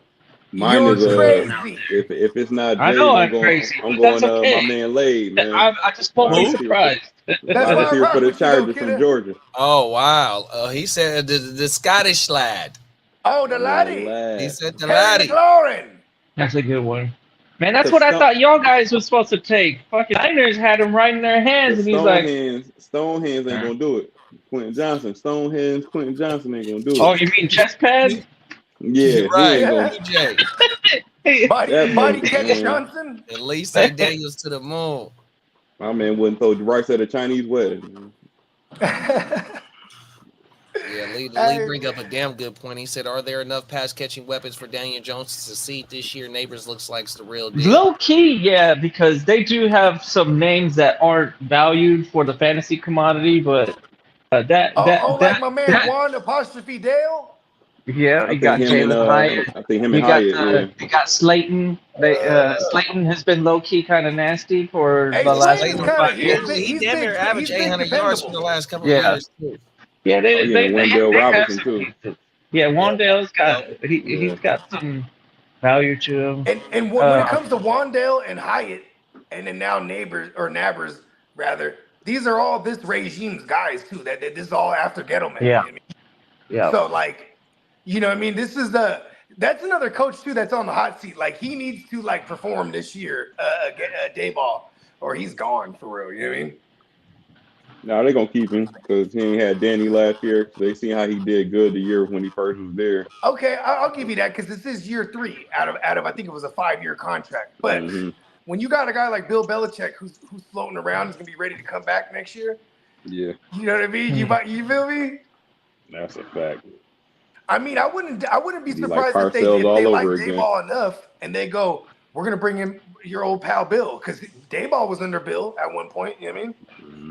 And I think Dayball, he's one of those guys that might have just been better as a coordinator in hindsight, but we won't know till hindsight, right? Because he did get him to the playoffs, and they did beat the Vikings that year. You know what I mean? I mean, shit, that's what got Danny Dumbass the bag, right? I mean, that's pretty much you get a bag. I mean, you get a playoff win under your belt. I mean, We call him there's the guys Danny like Trevor Dumbass, Lawrence, right? Yeah, But in they the were like film 13 room, and 4.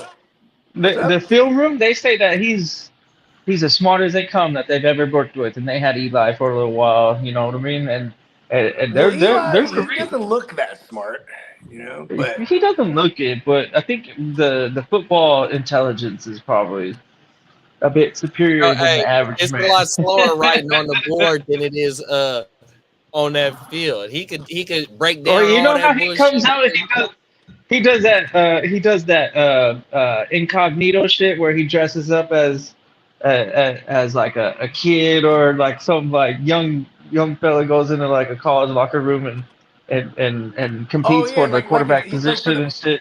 I forget and he has a name. you know, That shit Jared cracks Goff me did up. that before. Jared Yeah, he Goff went did. out to Yep. he went out to Cal because I think he's a Cal guy, right? Yeah. Yeah. No, he went to Yeah, Duke. so You talking about Danny Dime or Jared No, I'm Goff? talking about Jared Goff right now. So Danny Dimes, yeah. Yeah, we Down, call for him sure. that. yeah. So he went and put on a wig, right? Goff, he put on a wig, looked like a rock star, and then he shows up to the tryouts or the practice or whatever, and they're all tripping like, bro, who's the new guy, bro? It's Jared Goff. He's just killing it. You know what I mean? No, my mama. Nah, they got what was I finna say? They got him going Colin undercover. Johnson's going up and getting Damn, some I big. forgot. I'm burnt right now. I forgot who they was. Is that the Chargers, Colin Johnson? Huh? No, he's been with the Bears for like the last 2 years, but he's Okay, like He's a bench piece, and I think he was on like a taxi squad of mine like for a little while, and I just don't move off of him because there's no need. But he's gone up and got a few. And I think he's averaging 29 for the catch. He's got 3 catches for like almost 100, and all of them are big plays. That means they found something. They found someone they like that are just picking on him now. You know what I mean? I don't know. I mean, the 80 volume ain't that big. Yeah, the volume ain't there, but the play. He just got another one. I think he's a big receiver. He's like 6'3", 6'4". Yeah, he is balling. I just seen that one. If you throw it up, that he can go up and get it and then come down with it. Yeah, this dude is balling. Like what we've been seeing. Yeah, they are talking about it is a bit of a conversation for who's going to be the 4th in Chicago, because you got like that they got Scott kid. Scott. Yeah. Tyler Scott. And then Brett Hellman even came off on that catch. Because man, that 4th spot is interesting. I mean, you got the Keenan Allen, who doesn't really have the best health. Yeah, because I think it's is it Tyler Scott or Velus Jones? Yeah, and Jones is pretty much. And Velus is like, he was a 25-year-old fucking rookie. Yeah, and I see him being like a return guy. OG rookie. This Johnson guy can play on the outside though. That's basically what he's shown today. Yeah, he is balling. Oh my mama, he balling. Hey, my rookie though, bro. I didn't do one for the offense, pause. But my rookie for the defense, bro, is gonna be Peyton Wilson, bro. 100%, bro. Okay. He in his sophomore season, 100 total combined, bro. 11 and a half TFLs, bro, and 3.5 sacks. And then in 2023, in 12 games, 138 total, 17.5 TFLs. And 6 sacks, 3 INTs, and then what Pittsburgh was able to do and bring in Dante Jackson when they traded Deontay Johnson to help him with Joey. That's how what's my boy what's the old Pittsburgh coach name? Bill Cowher. Bill Cowher, he little Sergeant Slaughter looking motherfucker. That's how I used to say it. Like, and Hella Smith would come out, Joey. Oh, everything. So you got Dante Jackson on the other side of Joey Porter Jr., bro, 100%. Alex Highsmith, bro, last year, nice. You got Patrick Queen on the other side of fucking Peyton. It's supposed to be Roberts. But yeah, Roberts too. But Roberts is down. Like, he's down for injury, and then Holcomb, he's the real guy that was supposed to start. He's also out. So you're right that Wilson could come in and really win the job with an outright performance. Like, if he comes out and he seizes the opportunity, they might not have an excuse to sit him down. I like that. Because in the beginning of the year, he's already got his role. I love that. Yeah. My dude is Latu, man. You already know what time it is. He's been starting role right now. He's been winning it too on in training camp. He's been I've winning. been watching it. He's been going crazy, man. He fast as hell off the line. I was like, geez. And he's a UCLA boy. Mm-hmm. Yeah. He do that Von Miller like low. Oh, that tuck. Oh my mama. Everything. Yeah, man, I'm excited, bro. It's gonna be a lot of motherfucking people that's making names for the. I mean, it don't take long for you to break out. You seeing motherfuckers come in rookie season, just making a name for themselves and pushing all the way through. You know, you find 5th and 6th, 7th round picks that's coming in making names. You know what I mean? 100 minutes. I mean, right. I Another can't guy explain how excited I am for this shit to fire up, bro. I ain't gonna lie.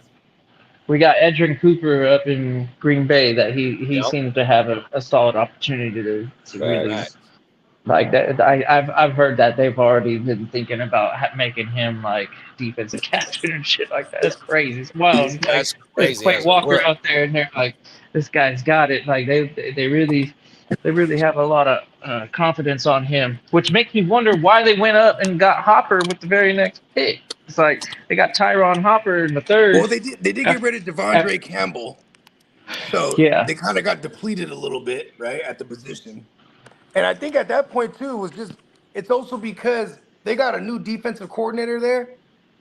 In Green Bay? I read a little bit of I can't remember his name off the top of my head, but I just I'm not In Green too Bay? familiar. Huh?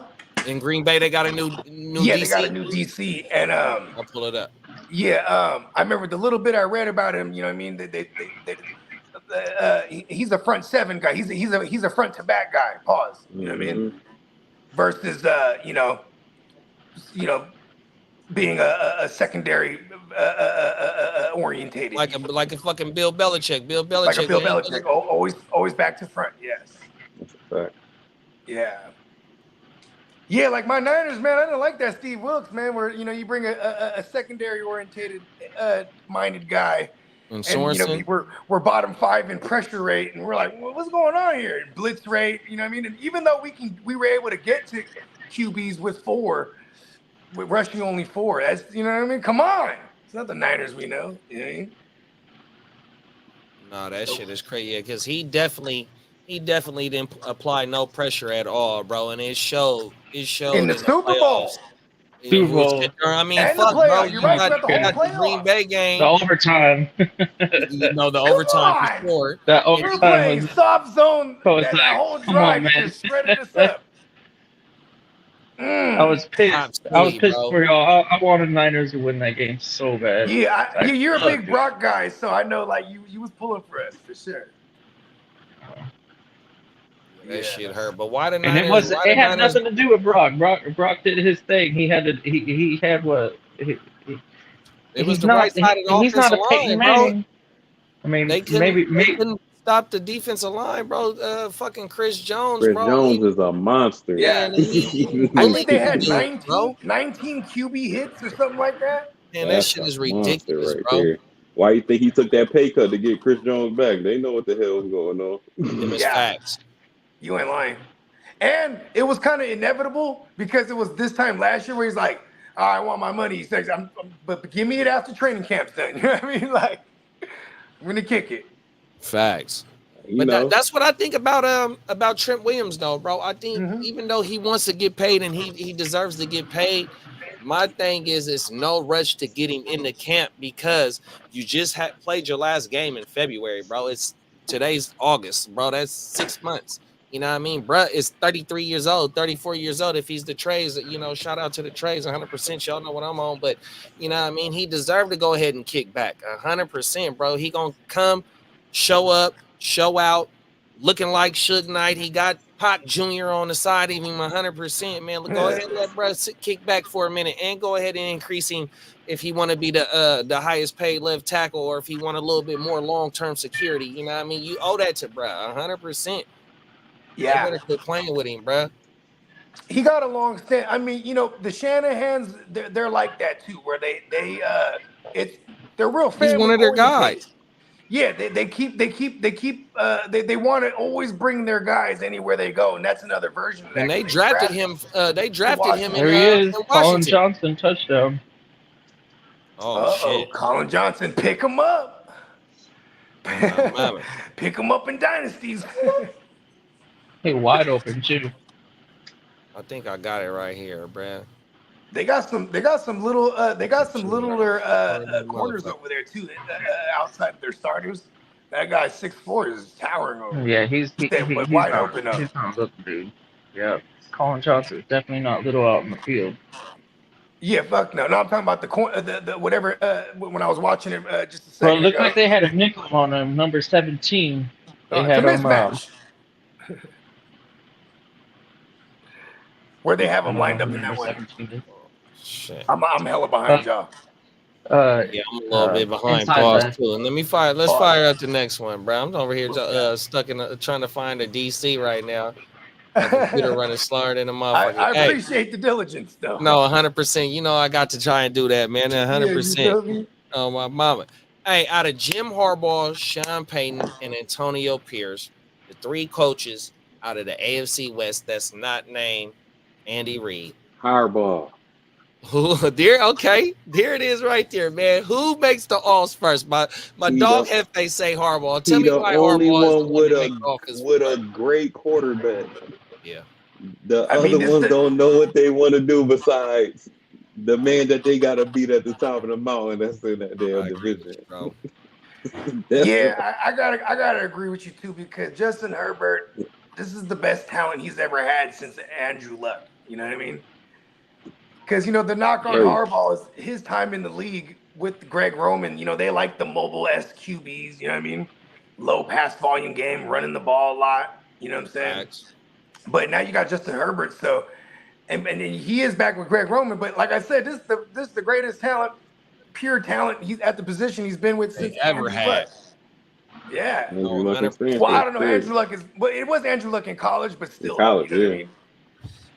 That's the only comparison I could find because he had what he had Kaepernick and who else did he have and Alex Smith and you know But what I mean. still, he bringing that running the ball element back to them. So he gonna run the ball. Hardball is always gonna run the He gonna damn ball. prioritize running that ball for Yeah, so sure. it's gonna take Yeah. more off of Herbert from doing less. When he can do more than what he can, but it's gonna have him do less. It's gonna take a little bit more off his shoulders, You ain't lying. but also try to get a defense more time to rest. I can say that because that's how they was getting cooked last year. They offense couldn't be on the field long at all. It was just like getting out of there. And you got to think Harbaugh when he got Alex Smith. Alex Smith was damn near on his way out the door, Yeah, 100%. You but know they what I they mean? they they turned they made him be a game manager, and we just basically ran the ball. He threw the ball like 15 to 20 Mhm. times a game. Yeah, We but kicked a but bunch of but field but goals. he also extended his career because they took Kaepernick in the second round, so the writing was already on the wall that they kind of wanted to transition from Alex to Kaepernick. But he also got him. Alex got to the NFC Championship. We got the catch 3 point or 2.5, whatever the fuck it was with Vernon Davis. But not Oh, only my man than that, T-Rex hands. no, right. And so Remember we he got lost. it like this. Yeah. You Right. see, he No, an fact. actor now. Shout out to Vernon Davis. But that year we lost to the Super Giants. But Bowl the following champion year, Vernon Davis. come on now. Remember he was Now. he was the one the quote unquote anonymous source for Prime. Remember when Prime was on NFL Network? He'd be like, "All right, guys, I got the inside guy, and he tells me it's all bad." Remember and it was Vernon. It ended up being Vernon Davis was the mole, and then they traded him to the Broncos, and he was like, "Good looking out," you know what I mean? Damn. He went over there and got a ring and didn't really do nothing. Fucking hey, bro. Hey, but see, that's the thing, though, bro. Harbaugh know what he doing, though. Not only did he get Alex What Smith up? to the fucking NFC Championship, but that following year, he catch a concussion. Kaepernick take over, bro. Kaepernick get to the Super Bowl. Harbaugh know what he doing with his quarterbacks, bro. 100%, bro. That's why I feel you, bro, about how Jim Harbaugh will be the first out of these three to get to the playoffs, bro. 100%. It's like Sean Payton got Bo Oh Nix, yeah, the oh fifth year senior, yeah. and then he got motherfucking Wilson, the real motherfucking Wilson out there. Come on now. I think The they Mills talking about player. cutting his ass already. He's Man, done, bro. all you gonna do is he gonna go bang Sean Payton wife. He ain't gonna He worry know what about he nothing, doing, man. 100%, man. He know Hey, what he he on gonna his do. Drake shit, man. You done made me mad. I'm finna go fuck your bitch. Man, he gonna go bang John maybe he's Elway working doing. his way into the telecaster positions. He's like, Yeah, he you gonna. know, they Oh, love they love swooping up on a quarterback. So He gonna be an he's like, actor or something. shit, I hey, could go you work know for what, bro? You CBS. know who I can see Zach Wilson doing? What's my boy name that do the Bachelor? He was a quarterback. Yo, That's Palmer. Zach Wilson. Talking He about can do the Palmer. Bachelor shit. Is it Josh I Palmer? forgot buddy name. It's something Palmer. Yeah, Jesse Palmer. That's his name. Oh my Yeah. mama. Zach, Ain't that that's what Carson? Zach Ain't that Wilson Carson finna do, Palmer? bro. You're Little done. brother. Oh my mama. That shit is crazy, bro. Yeah, I definitely like Jim Harbaugh for sure to go ahead and I got a few stats written down. They even though they had a mid offense last year, bro, they had they averaged 20.4 points per game, 20.4 points. They were 13th in passing yards per game. They were 13th in total passing yards and 18th in total yards per game, bro. So that passing off, and you got to remember, I think Herbert missed what, 4 games last year, 5 games last year. Yeah, did he miss more than that? Was it more? It was like 5 games. It was 5 games. Okay. Yeah, I think it was like 5. They had Easton Stick had a lot to. I mean, I ain't gonna say a lot, but he had something to do with that, with them passing stats. And you got to remember, Brandon Staley. I can't remember who was it. Kellen Moore. It was Kellen Moore last year. Yep. On everything. So that's when they fired my man in Vegas. They fired him in Vegas on Monday night. Did. You stay your bitch ass back. You stay back there, bro. Yeah, for real. He said, "Don't even get on the plane, bro. 100%, bro. Oh man, you've done enough." Man. Hey, Brandon Staley, that was a weird one though, right? That hire. I mean, he was kind of smart initially. Like he brought in a Lombardi. I think it was Joe Lombardi. Right? Yeah. And that he was under Sean Payton. Sean Payton in New Orleans. Yeah, and he even he was a part of the Lions for a while there when they got into the playoffs too. You know what I mean? When Calvin Johnson was killing it. So like, and it worked out. I mean, Justin Herbert went for like 38 passing tugs one year. The other one he threw for 5,000. Wow, but they were definitely throwing it like 650 plus attempts. You know what I mean? Like, yeah. So that's the one thing. Like we're gonna see if Justin Herbert has some efficiency to him. Because we're going to need it. And that's the main thing. And that's the main thing that Harbaugh's going to pull out of him is that efficiency. You got to, like how you let off. This is the best talent that he's had in the pros at quarterback. We're not talking about Andrew Luck. We're talking about at the pros. You know what I mean? So whatever you do to dumb down the offense, this motherfucker's going to be able to grasp it. Because like you just said, he's a 5,000 yard quarterback. He's a 30-plus TD throwing quarterback, 100%. This is what, 6th year in the league, 7th in the year in the league? He just got paid last year, I think it was. Or it might have been this year. I forgot what it was. This is 5th year, I think, yeah. On everything. Justin Herbert is more than a capable starting quarterback. He's that quarterback that with the right coaching, he can extend into that upper echelon of them quarterbacks. But yet, just with the weapons around him, it's going to take a little bit of time. But he's going to make them weapons around him a little bit better just based on the coaching play and the scheme that they got right now, because he's going to be put in better positions and not have to deal with Kellen Moore's offense, him having a ego. You got Brandon Staley that can't make coaching adjustments when the game is on the line, clock management and shit like that. 100%. You're not dealing with this with Greg Roman and fucking Harbaugh. 100%. They locked in, bro. They run the same shit, bro, for years. 100%. Not too long ago, we were talking about Justin Herbert as top 3 in his position in fantasy. Yeah. I'm only a couple years removed. After that 5,000 year, I was taking him up in top 3 in Superflex. Man, I traded for him in the SBI last year. I did it the same week as you. Oh my mama. In the TFL, we talked about this before. And that was your cousin or your nephew that I traded with on my mama. We probably would have won. Hey, I just knew I had something on my hands with Herbo last year, bro. And gave up Stafford to get Herbo. And made it to the ship with Easton Stick, and I forgot who else. And shout out to Steamboat. Steamboat beat me in the shit too. Oh my mama. Hey, what's crazy though is it's the things that Steamboat says behind your back. He always goes, "I love Guccini, but I hate him because man, he's always in that thing." You know what I mean? Like he's just always in that thing. I'm like, oh my mama, man, savages. A league full of savages. Fuck it. Hey, Bogey, do you got any? Did you pick one of these 3 coaches? Yeah, you know what? I'll piggyback off the Harbaugh just because he's one of the rah-rah generals, bro, of that I've ever seen, bro. Like when it comes with that rah-rah shit, bro. You know what I mean? Like okay, imagine if you see Justin Herbert, he's out there hyping his guys up. I don't think I've ever really seen that, bro. Justin Remember Herbert, how he used to do Kaepernick and Smith? He used to pat on their shit. He used to headbutt their ass. Yeah, he used to headbutt him and shit. Like he was, you know what I mean? Like that motherfucker's on the sled right now. So they got the thing tied around his waist, and it's like 3 players on the sled, and they got the crossover. You know how you do the leg Yeah. crossover, and that motherfucker he low to the ground and he's crossing over with 3 players on the fucking slab, bro. Fucking Harbaugh, bro. Hey, Harbaugh's a fool with it, man. Cold peas, bro. You know what I like when we had Harbaugh is because like he was willing to fight a motherfucker, bro. Like remember the when we stopped Jim Schwartz and the Lions from their little winning streak. I think they had started off that year like 6 straight or 4 or 5 straight or whatever. Yeah, that's because Schwartz used to give us problems. Yeah, then we beat them. And they had the little handshake at the end. Oh and my then God. When you bring it in, you slap someone on the back, and then they're slapping each other in the back. Like, I mean, like, shit was hella funny. It was hella aggressive. It wasn't Yeah, they were really. super aggressive, like, and then they had to split them up. You know what I mean? They were having dude. words, all the shit. Oh, facts, bruh.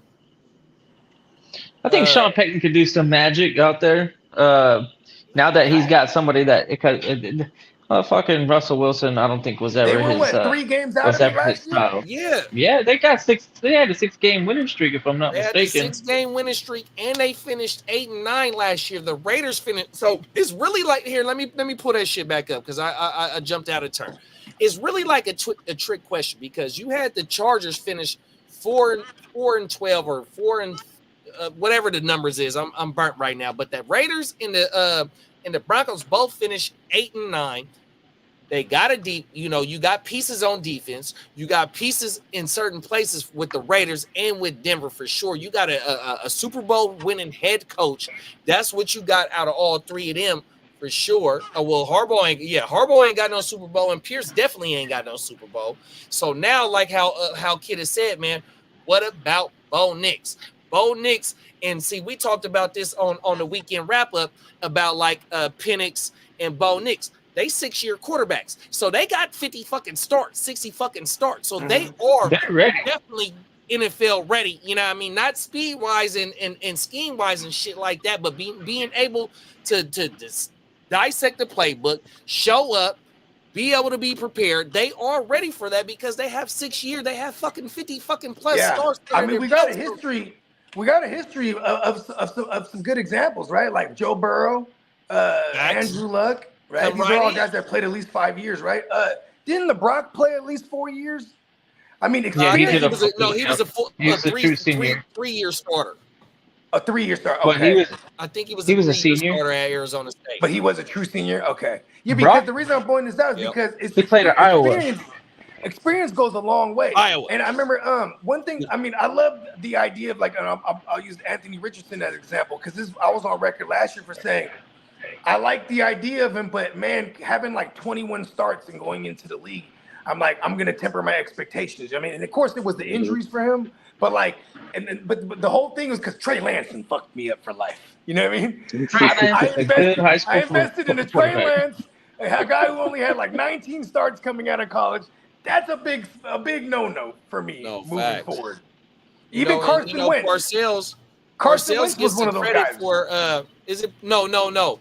It was what's my boy name? For the Cowboys that won the Super Bowl, they coaches.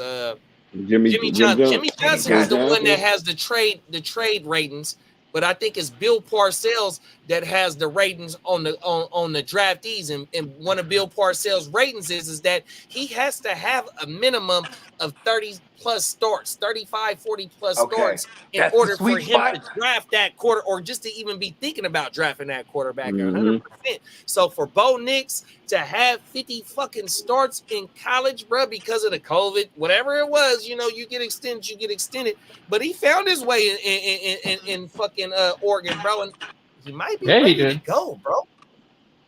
I think they were scoring like 35, 40 points per game. It's like ridiculous. I think he was a Heisman candidate for a minute, bro. He was. Yeah. Oh, word? He definitely was. Yeah, when you're running around like that. Okay, so Bo Nix, what was his numbers like in college? Was he? The best ever. I think he holds records.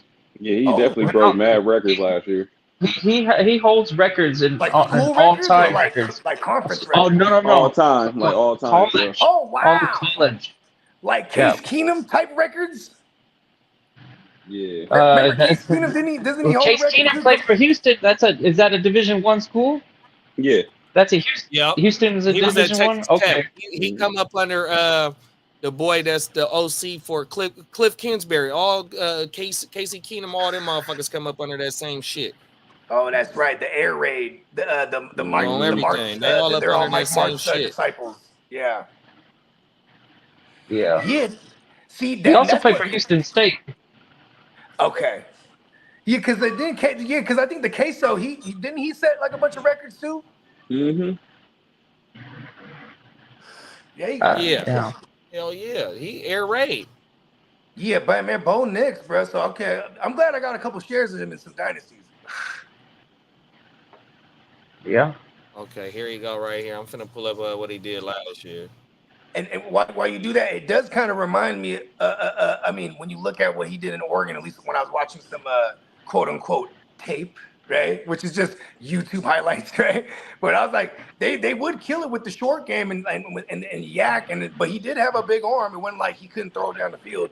And that's what kind of Spencer Sean said Payton about likes him. to do, though. That's great because he got fits Troy Sean Payton's Franklin. offense. Yep. Yeah, Franklin. He's got his piece too. No facts. He might be new slant. We've seen how that works. Yeah, that motherfucker went 364 completions, 470 attempts, 77.4 completion percentage, 4,500 yards, 9.6 yards per attempt, 45 TDs, and 3 INTs. Okay, so see the yards per attempt that says it all. So it was 9.6. He pushing it down the field. Mm-hmm. I like that. And I mean that's on does that include the yak? Does it still count for them? Right? Now that's what they say about Brock Purdy. So I don't know if it's skewed like that, Big Brad, but that's what they say about Brock Purdy is that because of the yak, that's why his yards per attempt was the highest in the league. Now, I don't know how he did stretch the field with Ayuk a gang of times though. That's facts. You know what I mean? So yeah. Ayuk, I think, was 17 yards per catch. 16 yards per catch for sure. See, I mean, once you get over that 15 marker, you're a down the field guy for sure. Like, facts. Because he was able to put up almost 1,400 yards on 75 catches. Exactly. I think like the highest I've seen in recent history was like 21 yards per, and that was like Mike Williams back in like 2018. But I mean, look up his 2018 numbers. Like he that was like the little mini breakout he had, like towards the end of the year.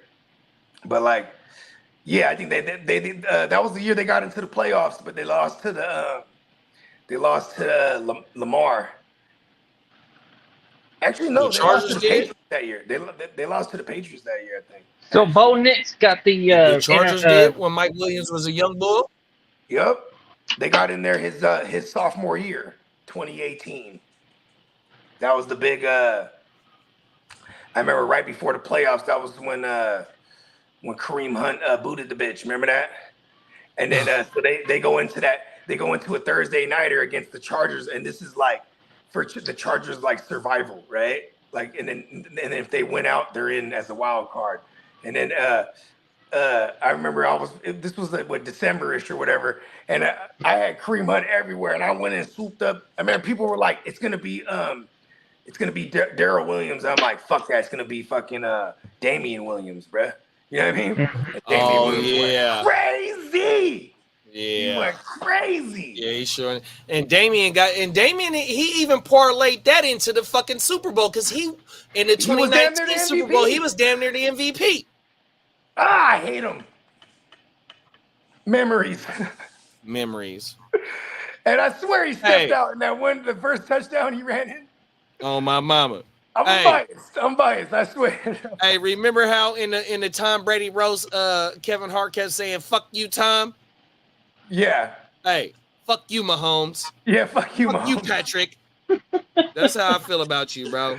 I don't know why he mad at them. You are the best ever, but fuck you, bro. Philly ended up beating them too. I don't know why they got redemption. I don't know why he was still. I mean, I guess when something festers in you for that long though, because when did they lose to when did the Eagles lose to the Patriots? Without 03? Oh, Scaroni.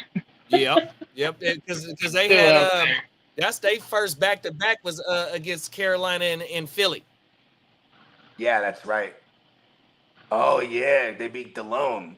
They beat Delone, my mama, Steve Smith, and Musa. Y'all was just talking about Musa and Muhammad on yesterday's show.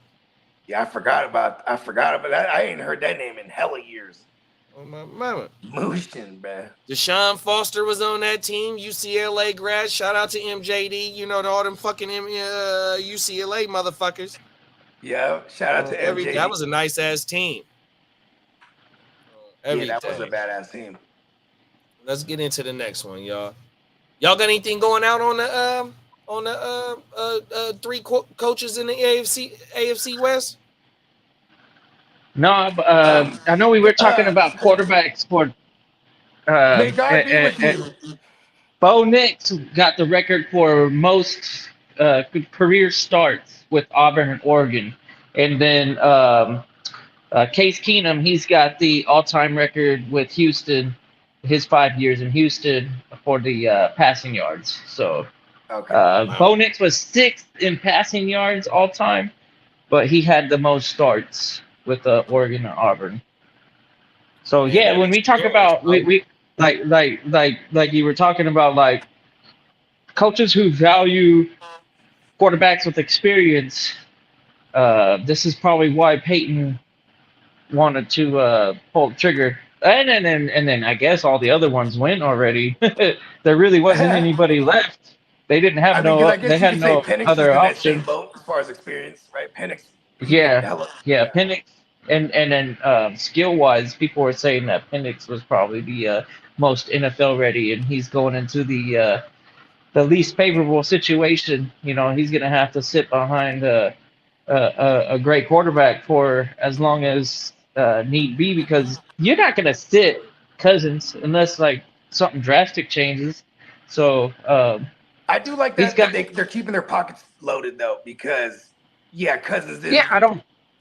It could be a brilliant move in 2 years, and we see Penix out there coming out and doing Jordan Love things. Then all of a sudden it's like all his contracts with Minnesota had a no trade clause with fully guaranteed. So I was kind of surprised when he didn't take a fully guaranteed deal, or not take one, but he didn't like push harder for one, right?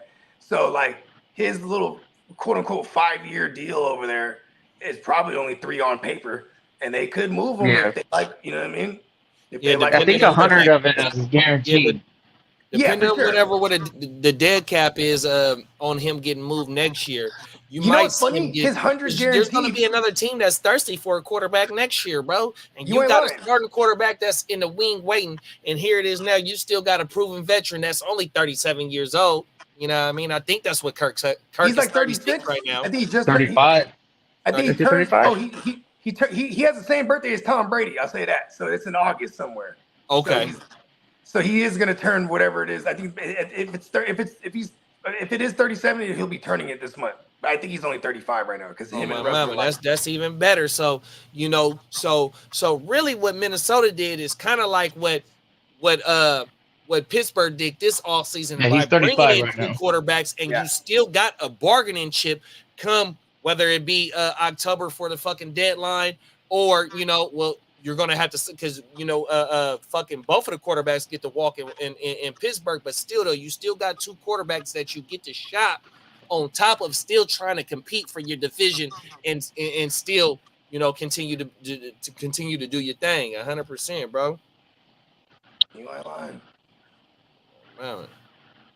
No facts. Shout out to all 3 of them teams, though. I'll fuck with the. May God be with you. There it is. There. Come on, Raiders. They got the mighty big red with freaking Mahomes, bro. The assassin, like it's just, and that defense with Steve Spags. Who goddamn he's beat the Niners twice. He's beat Brady He's twice. The real MVP, bro. I know, I hate them. Next question. Fucking real is Spags, and Spags got him in fucking New York. He's the one that slayed the dragon in New York. Come on now. He won 2 of them with Eli Manning. With Eli, bro, with the NASCAR 4-down lineman. And I think they weren't they the wild card, both of them, or is it just one of them? I know one of them for sure. No, the undefeated season they were for sure. They that's why they played all their starters because they needed to get in, and then New England was trying to get that fucking record. That's why all the starters played that game. Yeah, you ain't lying. I remember that was against the Bills that game. Hey, isn't that dope that even the evil emperor, he was like, I want this record. You know what I mean? Because the smart thing would have been to just be like, it's cool, we'll just rest him. You know what I mean? He is the guy who has thrown a game on purpose, though, to allow the Colts to get a higher seed so they can get knocked out by the Jets because for some reason Belichick knew the Jets had their number. Do you remember that? Bro, we seen Belichick go for it on 4th down in his territory on the road in the dome to Indianapolis with the game on the line and not get the motherfucking first down conversion because he was scared of giving Peyton Manning the ball. Bill Belichick, say what you want to say. That motherfucker, he go play chess no matter what, win, lose, or draw, bro. I remember he was playing Denver. This is when Denver had Eric Decker and Manning, right? And it was in Denver in overtime, and it was snowing and windy. And the motherfucker was like, okay, we're in overtime? Okay, kick it off to them. And they're like, what? He's like, yeah, kick it off to them. And then Decker muffs it, and they recover. I'm like, this motherfucker about to take the wind? You know what I mean? Come on now, just in like overtime. Kicking the ball. I mean, it's the air temperature. It's the air temperature. It was the Manning, for the record, it was because the ball gets at the time. The air in the ball, when it freezes, it gets hard. So like if you have a tendency to where like the cushion, like I don't know if you ever caught like a kick. You're talking about the little padded gloves? Well, when the ball comes in, it's almost like it bounces really fucking. It bounces. I mean, like it's not something that has any gift. So that ball ain't no spiral. You know what I mean? No, yeah, and then so when you receive it, if it's a hard, it's like almost an overinflated ball, it has a tendency to bounce. So like if you don't actually receive the ball in the perfect form, and then like it's really easy to not actually catch the ball, which is probably what he was thinking. He was like, man, it's really cold right now. He probably wasn't testing the wind. He's probably testing the like, okay, how fast is my fucking finger freeze when I look at the wind gods? Yeah, give me wind and snow. But I just know from experience that when it gets cold, that ball hardens up and it becomes a much more inconvenient thing to put your hands on and actually receive. It ends up hurting, like if it has some velocity on it. I mean, we also saw Bill Belichick straight outright bench, arguably the Deflategate problem, right? For the Super Bowl. Remember that with Malcolm Butler? He was like, Malcolm showed up to practice late. Fuck you. You know what I mean? He sure did bench him, and they lost that Super Bowl. Yeah, he definitely has an ego for sure. I mean, it showed at the Brady roast though. For him to show up at the Brady roast and have a drink with Robert Kraft after 1 year, not even a year after him getting released of his duties, he's on TV, live event, multiple thousands of people. And look, man, we gonna put this to the side, man. We celebrating the GOAT, which Belichick and Kraft have something to do with Brady. You know, Brady think of Kraft as his second dad, bro, 100%, bro. So, you know, that was a hell of a thing. I think he called him dad, Belichick in that moment. And I think Belichick is gonna kill it. What was it, Jeff Ross? He tried to say something about Robert Kraft. He checked him. Little massage parlor. He checked him. Yeah, he checked his ass. Oh, my mama. And you know what? I think we're gonna see Bill Belichick be who he is on Pat McAfee, because you know when the season starts, that's who show he's on. He's gonna be a regular guest on Pat McAfee. Oh, for real? Yeah. This is badass. And you know Bill Belichick. Shout out to Bill Belichick, man. He got like a 25-year-old girlfriend, bro. So Bill Belichick. I mean, I think he he's just got had a little a kid energy. a couple years ago. He got a little energy hold back. that down. He He hold down that. He's got some energy in Hey, him. he comes You know through. what He I love comes through in about like that an motherfucker? 18-year-old hoodie with the sleeves He cut off. he he's a motherfucking football dude. So like having two football dudes on the same show where McAfee can start asking the right types of questions and then Belichick just like, oh yeah, and he'll tell you the whole history. Like one of the best interviews or reporter interviews that I ever seen was Belichick talking about the history of the long snapper, and you could look this shit up on YouTube. All y'all on streaming right now, watching in, you got to check it out. The just type in Bill Belichick long snapper interview, and then it's like a 20-minute. You know, like how like press conferences are usually pretty short with Bill Belichick. Well, Yep. one of these reporters asked him about the long snapper, and he got all hyped up. He was like, "I can't believe somebody actually asked me a question that I actually like can like care about." And he told the whole history because the NFL used to not have a long snapper, and then so he went all the way back to the time when the long snapper was introduced up into the time where special teams, because that was one of his specialties. That's how he got a name for himself. He's got all this insight that nobody's ever even thought of, and hearing him talk about long snappers, that was like the greatest freaking coaching interview that I've ever had the pleasure to watch. And I highly recommend everybody go watch it. It's definitely worth the 20-25 minutes, whatever it is. Because Bill Belichick, he's smart. He's been around the game for so long that he's kind of like he's got a grasp of like how eras transition.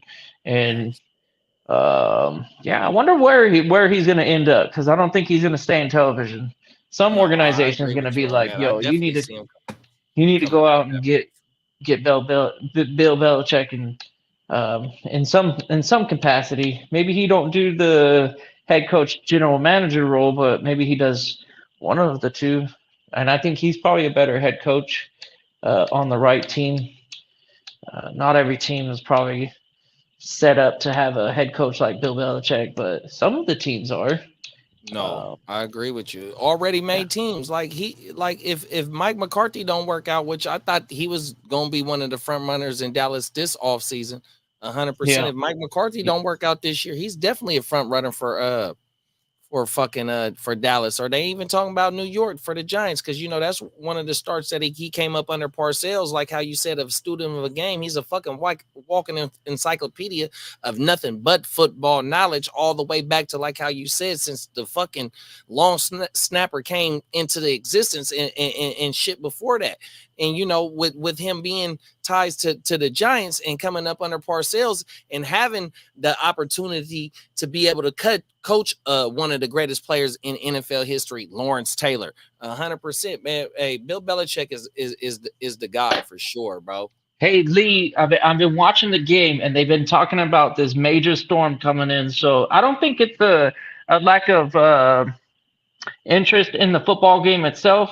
I think they're just trying to get home before the major rain hits, because it's on its way. There's a big ass storm cell. They keep showing it on the on video on the broadcast that there's a huge storm coming. So I don't think the thousands of fans that are leaving or has anything to do with the quality of or like the interest. NFL is probably the most popular thing in the United States right now. Like 100%. outside of shit, I can't even think of a comparable. I don't think there Especially is, big sport. bro. Yeah, there's no sport comparable to the NFL. NFL's got that shit under lock. The amount of like little like even like the game day, the red zone, The just fucking Christmas games last year, bro. They had man, Christmas games, and the NBA is meant for Christmas, and fucking the NFL crushed Christmas last year. right? They I mean, shut like the NBA out. they talking about Friday games now. Oh, YouTube are is they? getting up on that shit. No, Netflix, my bad, not YouTube. Netflix is getting it in the fucking NFL in the NFL games, man. Like Netflix is probably spending a whole lot of money to obtain that, but it's probably going to be worth their investment, because NFL Facts. don't sell games for cheap. Them shits are fucking no joke, expensive. 100%, and everybody want them though. Like how you said, even fucking Amazon with the Thursday night game. Amazon spent a whole bunch of money just to get one Billions, game right? a week. Wasn't it billions? Hell yeah.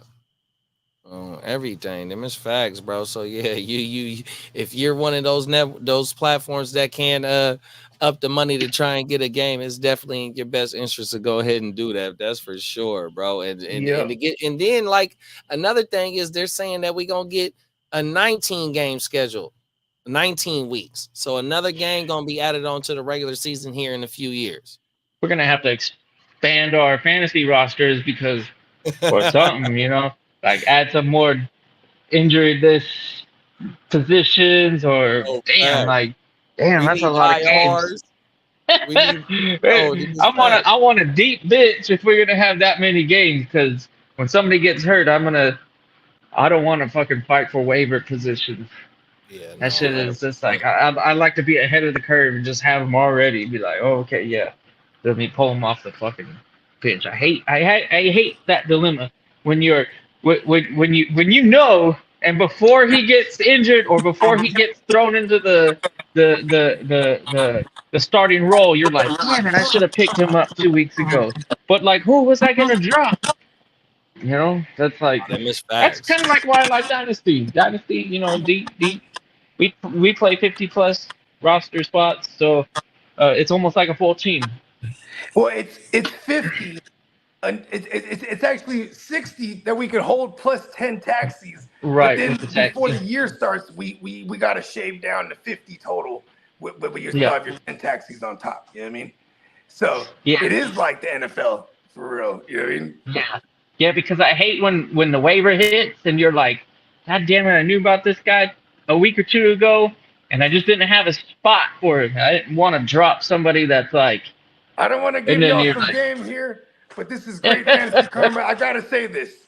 So whenever there's a player that I think is worth taking a shot on in these leagues, because it's so slim out there, and it's usually IDP, right? Usually like a linebacker or some kind of, you know, like last year, Justin Matabuki, right? He's popping. And it's like, I see him pop off week 1, but you know, I'm like, Then week 2, he pops off like, fuck it, I'm putting $35 on him. You know what I mean? Oh, yeah. Right? And it was the best $35 I done spent because it's like you get your 200 replenishes in the beginning of the year, and I'm spending. I don't give a fuck. You know what I mean?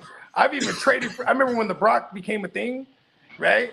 He was still out there in one of them leagues. I had like $60 of fab. I took Zach Ertz. I was like, hey, I'll give you Zach Ertz. Give me all your fab. And dude was like, hell yeah. Boom. And then like I had the most in the league. I was like, I'm getting the Brock. You know what I mean? But everybody, when I was looking at all their bids, they were just blowing whatever they had left.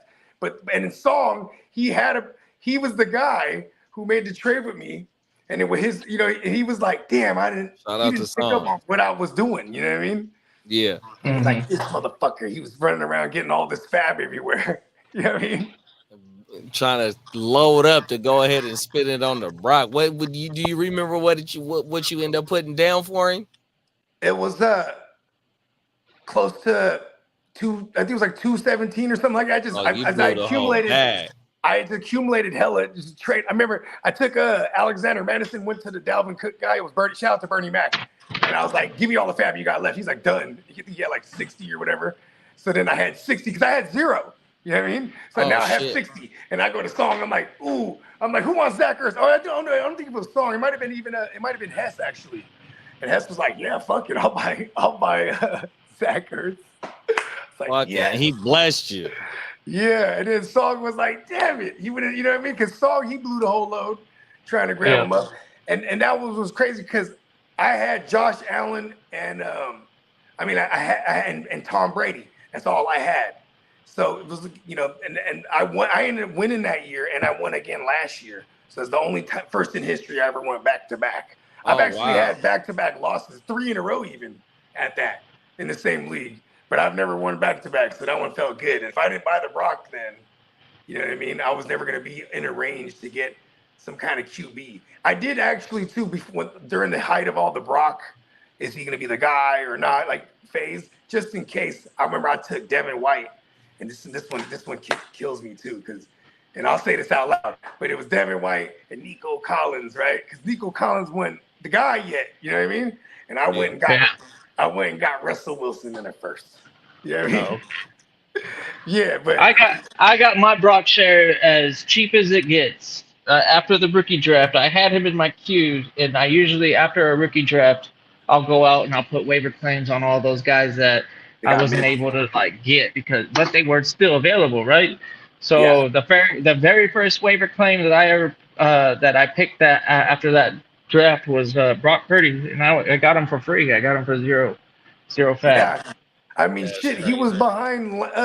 He wasn't even the third yet. He was still the fourth behind. But it was that. No, I think it was. Sudfield. It was Nate Sudfield. It was 100% all of the interview that he had between Lynch and the head coach.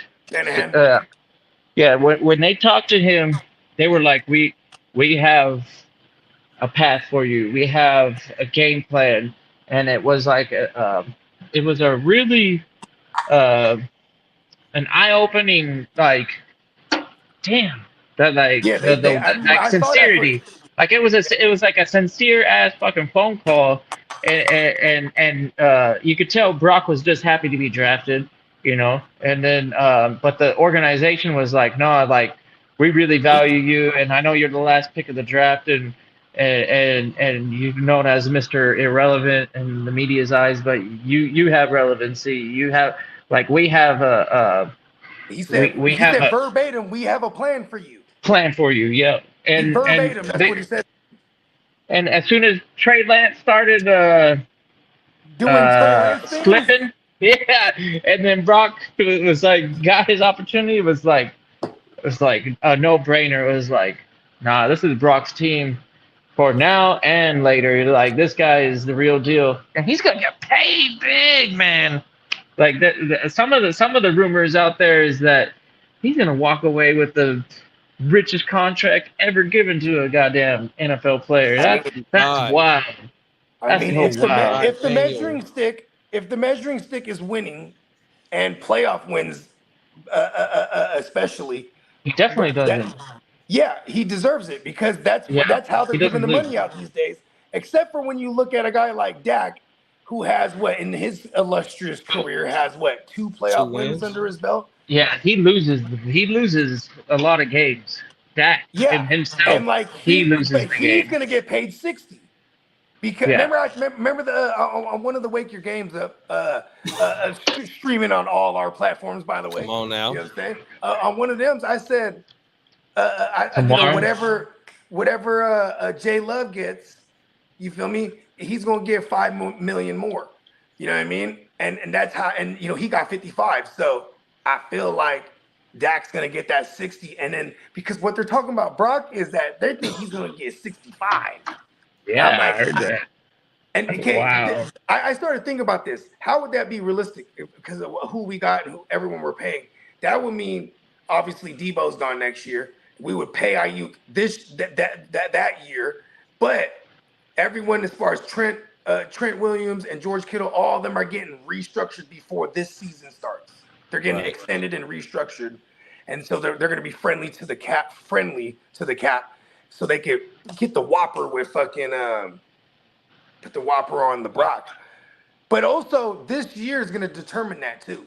Say he has a bit of an off year compared to his last 2 years. Maybe the 55 starts sounding real doable, or maybe even 50, and he's Mr. Irrelevant. He's like, yeah, I'll do it. You know what I mean?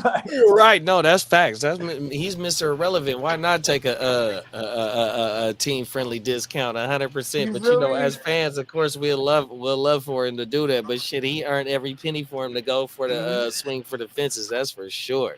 Oh, that's crazy, bro. Because I was thinking we would have been talking that extension this year.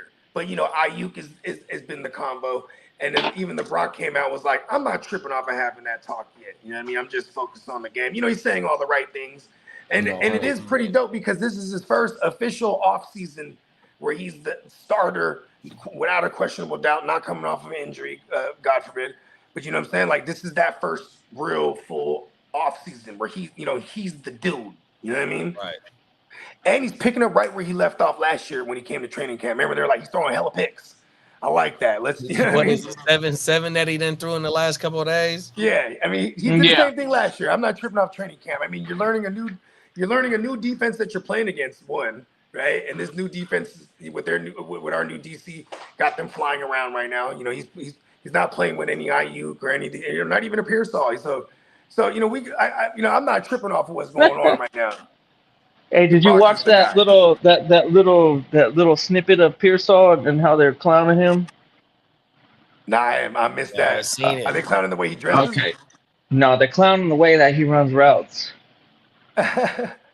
So off the line. He got a little Hunter Renfro in him because man, Hunter Renfro be running some weird ass zigzag, like fucking do some unorthodox. Hunter Renfro got that. No, he tried. He tried to get some separation within the 5 yards, but the cornerback was like, "What's this guy doing?" Because he does a lot of this, like with his arms. Yeah. So he tries to juke you with his arms, but a good cornerback is like, I'm not gonna get fooled by that. No, I'm like. So, like, he was throwing his body all over the place and looking all sloppy, and then, like, the cornerback was just, like, on his hip the whole time. I was like, ooh. And then they showed this big dude. I'm talking about, like, a big dude playing flag football. And they used the big dude on as a receiver, and he, like, does the same thing, but, like, he forces his way open because, you know, they're playing flag football, you know, like, some you know, like, the average Joe's so play. they're clowning him. Oh man, it was so funny, like because it was identical, and the big dude was like making some noise. He's like, ooh, ha, da, ba. And then like he was acting like he was moving quick, but like all of the quickness was in his hands going up and down like that, but like his whole body's just like stumbling and like it's like the getting into the area. Remember the Hondas and the Preludes had a loud ass muffler on that sound like they're going hella fast. They're going like 5 miles an hour. We call that fart can. Yeah, we got the fart can, right? Yeah. We're running in fucking quicksand on everything. Ain't going nowhere fast. Yeah. Lee said that Harbaugh gonna be at the at the ceremony on Saturday for Willis. Oh, for Patrick That's Willis. What's up. Yeah. That's what's up. Yeah, we didn't even talk about the inductees and Patrick Willis, man. I've been playing fantasy football long enough to actually have had him on a lot of teams, and the boy was a real deal stud. Like when you talk about Patrick Willis, it was the same time like when we got Urlacher out there doing like big things, and I would probably be picking Willis over Urlacher like 9 times out of 10 during those years. Urlacher and Lance Briggs. Yeah, fucking Willis was a goddamn good IDP player. Like so very solid. Bowman. Navarro Bowman, him and the Navarro Bowman. Bowman was his disciple, came in afterwards and started doing some real good things too. And then like now you guys got Fred Warner. Like Fred Warner is a dog man out there. I like Fred Warner. He might not be consistently putting up 180 tackles, but game record, like defenses value guys like him and IDP leagues, if you have the opportunity to pick up, because Fred Warner goes pretty late. We're talking like probably like LB 8, 9, 10 even. Oh wow! And if you can get Fred Warner, like you're probably capitalizing on that ADP right there, because he could potentially be an LB 5 or better, and you're getting him at like 8, 9, and 10 right now. So that's big. Yeah. That's some value right there. That's value right there. Them is facts on everything, 100%. Facts, Yeah, bro. sure. Yeah, and so with that draft that we just did in the Gen Wealth Dynasty, that's my second IDP league. I'm in, bro. My second Dynasty IDP, 100%. So I'm still learning the ropes on this IDP life, 100%. But man, that shit this shit going crazy though. That's for sure. It makes fantasy a lot more interesting to me, and then what's even better is that watching a game, you focus in on who's making the tackle, who just made that defensive play, like individually, like you start realizing that football is a two-headed monster. So you start to appreciate the defensive side a little bit more. Then all of a sudden, the actual physical game on television is going to be a lot more interesting. I highly recommend it to anybody who's not actually dabbed into the IDP verse, but go for it. I know a lot of people think that it's a lot of extra work, but it's really not, because they're only playing the same game, and numbers are numbers. So when you focus in on production, it's going to be valued on numbers. Don't be swayed by on-field production. A lot of Sauce is a dude, but in fantasy world, he's probably not the guy that you want to have on your fantasy team. And Micah Parsons, he's a dude, but the price that you got to pay to get him, he's probably not a valuable asset at the end of the year. There's ways to build an IDP squad, and a lot of it has to revolves around the tackle, and then the actual big plays are bonuses. So don't chase the big plays, chase the tackles. If you've got guys like Foye Oluokun on your squad, you're probably better off than a squad that's got Micah Parsons, especially on squads that or leagues that don't get to start Parsons at the defensive lineman position. If you have to use Parsons as your linebacker, you're probably making a mistake. You'll probably like, you're chasing sacks is just something that you're not going to want to do in the long run when it comes to a season-long IDP league. The tackles is where it's at. That's what I was going to ask you. Let them know the difference between why him playing linebacker and him playing defensive line is the difference. Because defensive line is a less active on-ball position. So there's playmaking.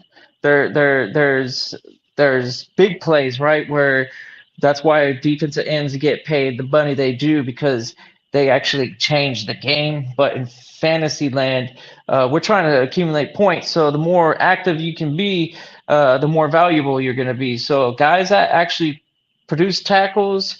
So like one of the best examples is, my all-time for my experience is 2012 J.J. Watt. Now that's a defensive lineman. So he was so valuable because he played that position, defensive line, but he also accumulated almost 100 combined tackles, and he had the 20-plus sacks. And then he had the pass deflections with the interceptions and a couple of returns for touchdowns and shit like that. So all those points averaged up to be like a QB6, QB7. Like that was a wild-ass season. He was very, very valuable. But for the most part, you're not going to get those crazy seasons. Last year, actually for the last probably 4 out of the 5 years, Foye Oluokun, if you're not talking about guys like TJ Watt, because he had the combined tackles and then had the high amount of sacks, but it wasn't quite like his brother. But Foye Oluokun is a steady piece to have. You're talking about 160, 170 tackles combined per year on average, with sprinkle in a big play or two, which boosts your weekly output. Like those weeks where he does do something, it's like, oh man, so he gets his normal 20, and then he got a big play, so now we're running with a 30, and then how many receivers a week are going to score 30 plus? So he puts himself into a WR1 conversation, probably like 5 or 6 times a week. So that's I got a share of him too, bro. So everything that you're talking about, I got a share of him. So I think I traded for him last year. And like you said, them 30-point games, and the motherfuckers came very often: 25, 22, 23, 33, 43, 24, 35. Oh, everything. Yeah. Okun Yeah, don't be playing. so those are WR1 weeks when he scores like the 28 plus, like those are so valuable in IDP leagues. So the consistency with those numbers is there. TJ Watt, he has those crazy games where it's like 40, 50, whatever it might be, because he got the 3 sacks and the 6 tackles, the 6 solos. Like that's serious points too. But that's not every game. And then at the end of the season, that might accumulate to a Foyo Lacoon or a Roquan or a Zaire Franklin or guy out of New York, Ricky or Bobby or I can't pronounce his last name. Okariki. There you go. He's another one of the guys to really kind of like prioritize if you're gonna play in some of these leagues, because I think a lot of the IDP leagues right now, outside of our community, is gonna be maybe start 3 or 4. So get the big dogs. Those are some of the names, but there's some depth to be had too. You just got to focus in on that linebacker position more than anything, because they accumulate the tackles. And then defensive back's pretty valuable too. Underrated. Flex, like if you're playing IDB flex, it's not a bad idea to throw a DB in there instead of a DL or linebacker occasionally if you got like 3 or 4 stud defensive backs, because they kind of go a little bit later in value. Yeah, just something to think about for anybody who's actually involved in that stuff. I've been playing IDP since 2008. I kind of like that's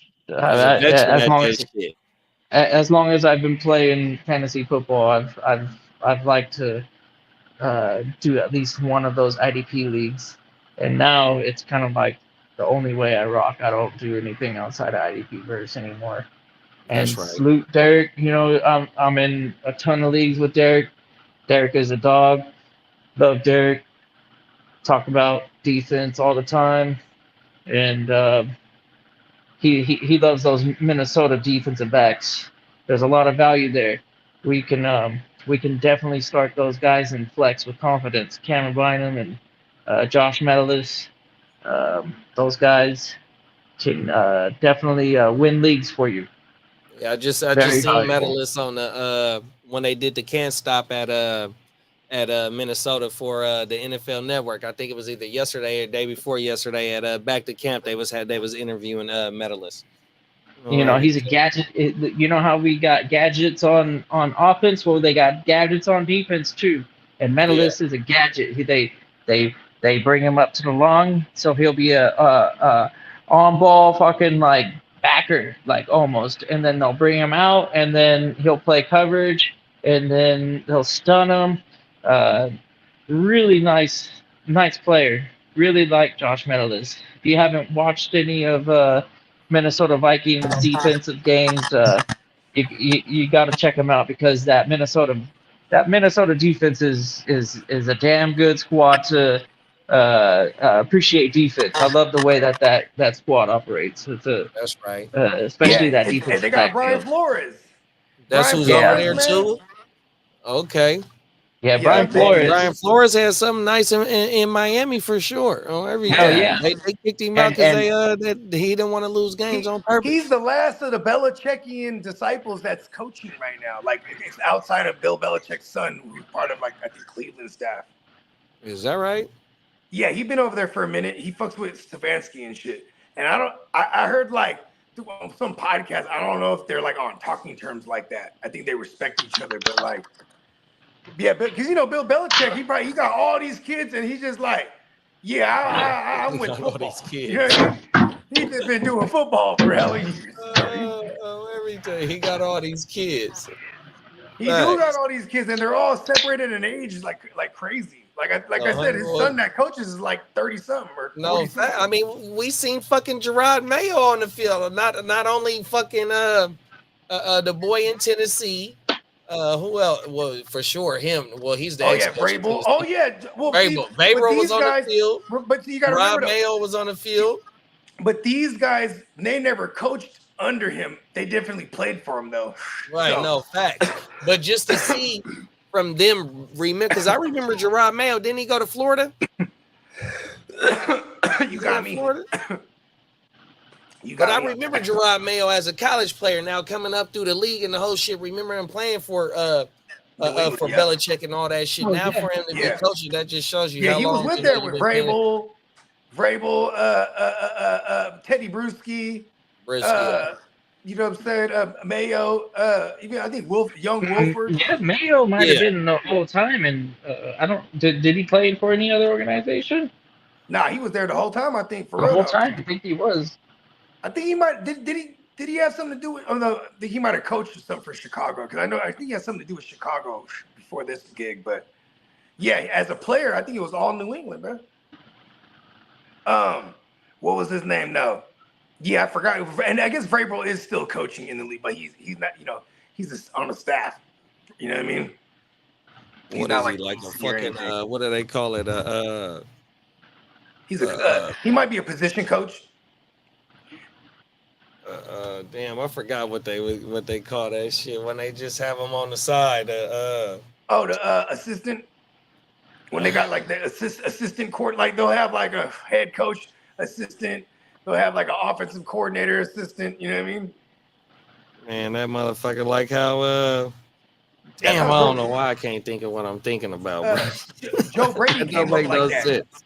Joe Brady, he was like a OC assistant to Sean Payton, and then you know he got the gig over there with Louisiana or LSU. Right, no, facts. What happened? Okay. Like rest in peace to Jerry West. Jerry West, in some points in his career, he wasn't just a general manager. Sometimes he'll just be like he'll be on consignment, or he'll be like an advisor. I don't know what the fuck the word is I'm thinking of, bro. Everything. No, I hear you though. I know exactly what you're talking about. Fucking bro. Yeah. I got a question for you though. Yeah, what's up? Where is that right here? Oh, okay. If you could trade your head coach for any head coach in the league, who would you trade it for, bro? I would trade it for homie in Detroit. Dan Campbell? Yeah. Yeah, absolutely. I just the impact that Dan Campbell brings, and that's really what a head coach is supposed to do, because he's got a staff, right?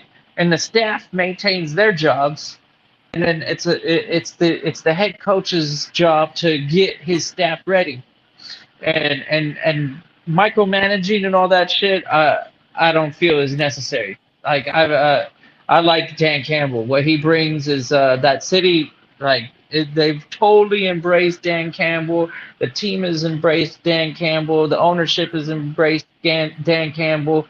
I like his attitude. I like his passion. He seems like the most sincere fucking head coach.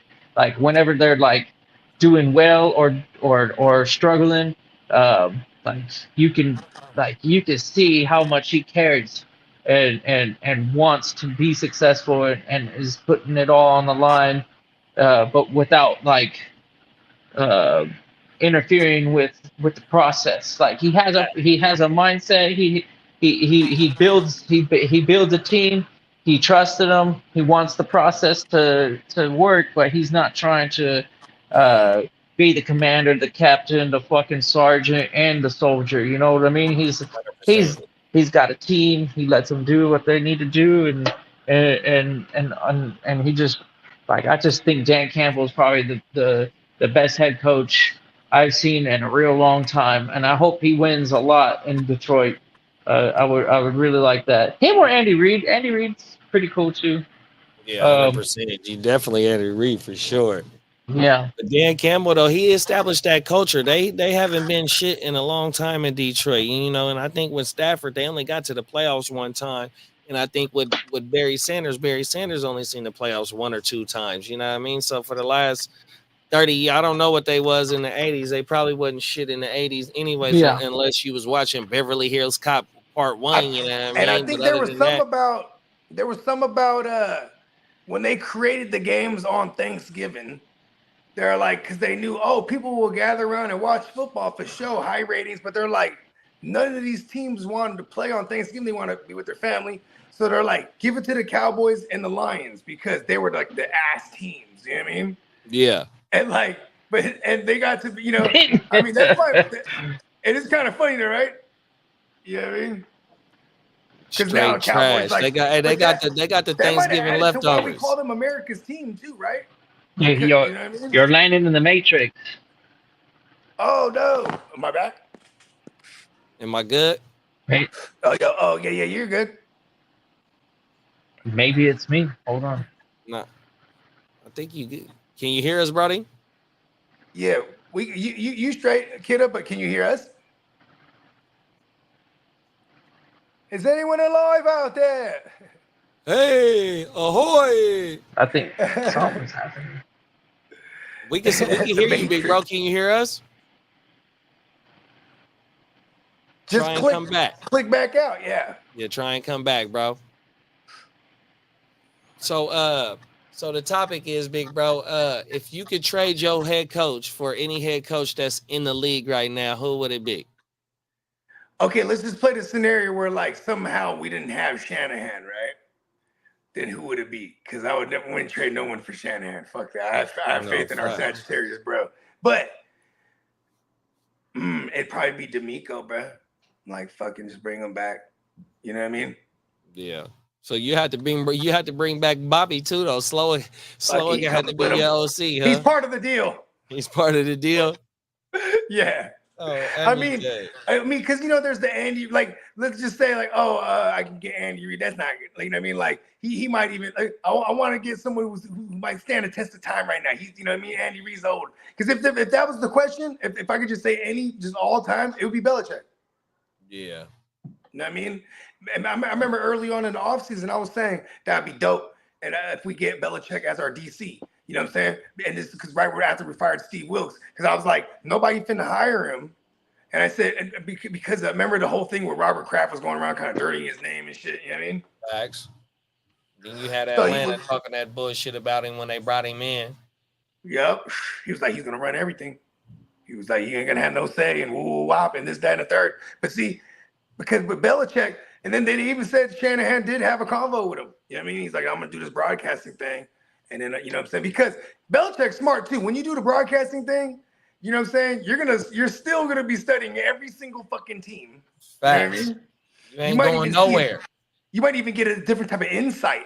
You know what I mean? Who was Buddy from the Rams that coached the Rams, came back and then won the Super Bowl and then even got Dick Vermeil.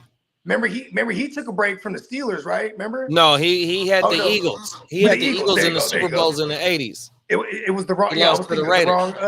I was thinking of the wrong fucking Pennsylvania team. But yeah, and then he put in the broadcasting, correct? Then he came back and had like a different insight. You know what I mean? Yeah, no facts. He was like, you know what? Yeah, he had the greatest show on turf with what's the boy name? He took over. He took Mike Martz. It was Kurt Warner. Dick Vermeil and Mike Martz. Yep, Kurt Warner. Yep. And he kind of kept on that Mike Martz fucking air raid, take it to the skies. You know what I mean? The greatest show on turf. Mike Martz got rid of Kurt Warner for fucking Mark Bolger. Remember, Mark Bolger was a lightweight a thing for a minute. Yep. And then because I think what did he do? They got rid of him, and I think he was flown around with the. I think he went to New York after he left St. Louis. Yeah, and then, he was trying to. I think he was helping Eli become Eli. Yep. And then then he went to Arizona. He was the graybeard. Yep. You know what I mean? Oh, everything. Like fuck it, I'm the old man. I mean, he started late too, though. 28, right? Yeah, no, he was definitely because it was Trent Green that went down. So Trent Green was supposed to be the guy in St. Louis, and I forgot who fucked him up on everything. Somebody tore his ass up in preseason, and it was a wrap. Yeah, bro. On my mama. Real, bro. That's throwback. Yeah, they brought in Marshall. Yep. You know what I mean? Because he was coming off from the Colts. You know what I mean? Yeah, and they had they end up having Jerome Bettis for a minute. Well, no, that was when they was still in LA. They drafted Jerome Bettis. The Rams drafted Jerome Bettis and sent his ass to Pittsburgh, and then the Rams end up getting they end up drafting Marshall. No. The Colts drafted Marshall. Huh? Yep. The Colts drafted Marshall. He was there Peyton Manning's rookie year. Oh, my mama. Right. I got that fucked up. That's my fault, y'all. And then Peyton gets fucking Edgerrin James. It's like, damn. Right. It's like maybe that was the key, because he always had a pretty damn good fucking. He was like, remember they used to call him the greatest in-season quarterback. They had to throw that in there because he would always 100%. in the playoffs. He had fucking Edgerrin James, Joseph Adai, Reggie. Oh no, Marv. Yeah, Marv. Oh yeah, at wide receiver. I was just thinking of them running backs. He had a few good running backs for sure, though. Mm-hmm. Oh, everything. If I gotta trade my coach though, bro, I'm gonna go with Tomlin though. Just based on if I get to keep my coordinators right now, and it's just a flat out change, and all I need is a CEO, just to, like how Kid have said, just to call the play, just to run the show. Don't micromanage nothing. You go ahead, you put your peoples in place, and if you trust your peoples, you have your coaches relay the message to your players through you 100%. And so when game day come, we are well fucking prepared. There is no mistakes.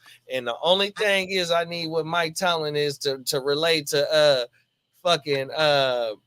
what's my boy name? I don't know why I can't think of his name. Play for the Bucks. Lynch.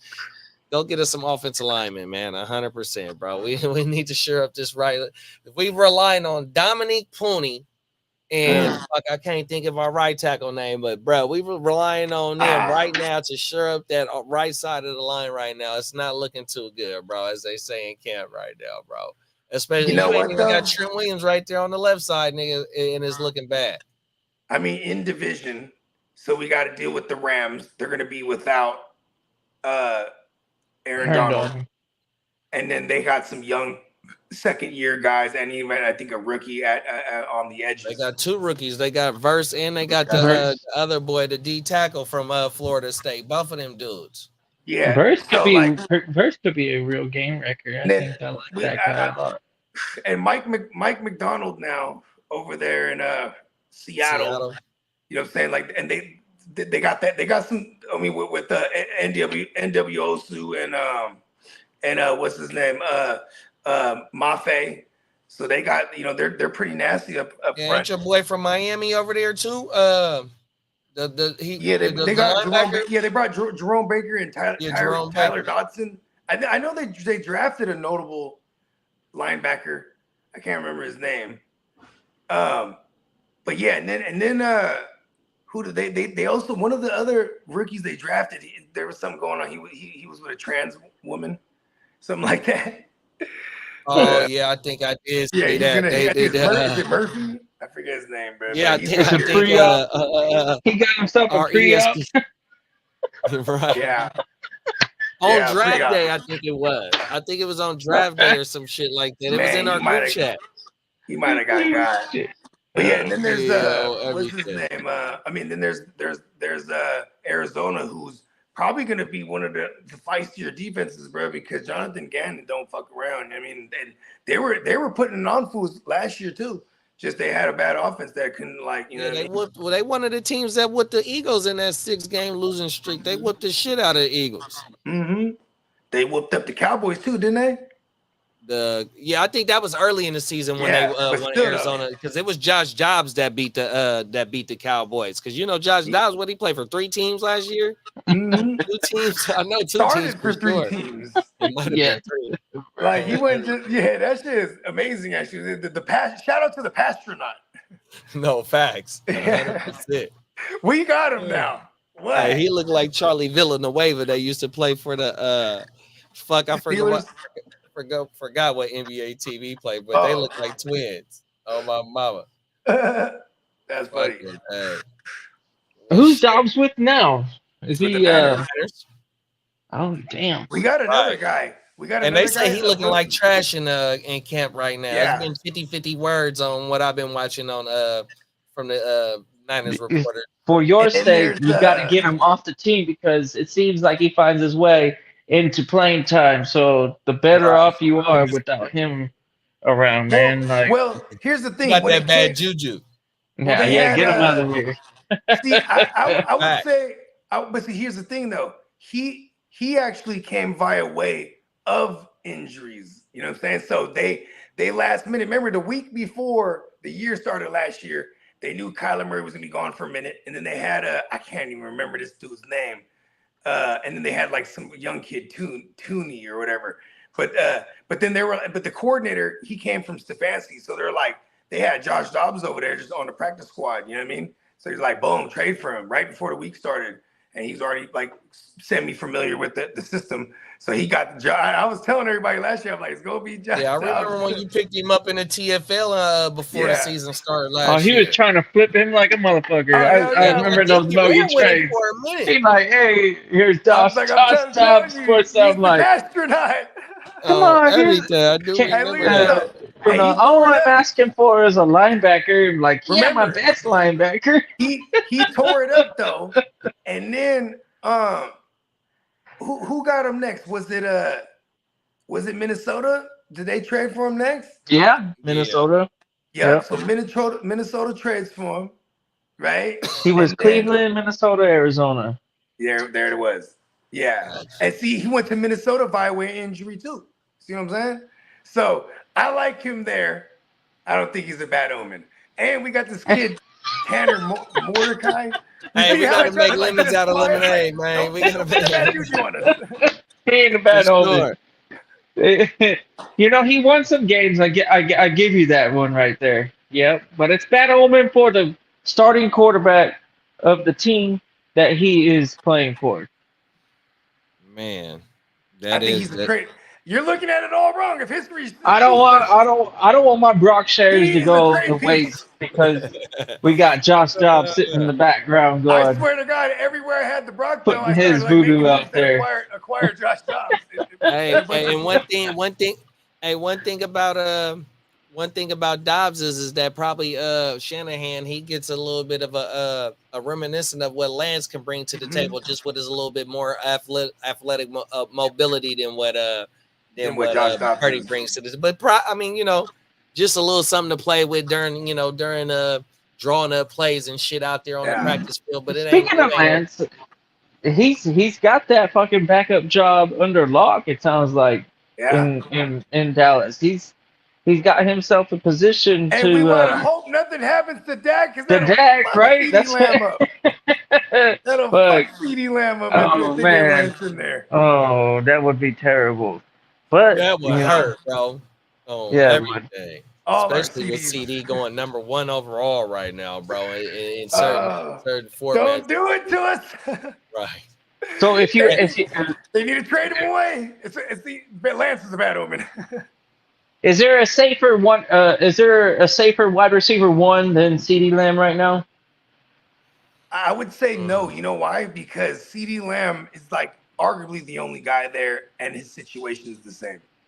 Because you have Jefferson, who's gonna have there's an array of weapons on that team, and then it's the quarterbacks now we got to deal with, right? Because Cuzzo gone. You know what I mean? Yeah. And then Chase. I would say 50-50, and I hate to straddle the fence on this just because of what Bogey said about about Justin.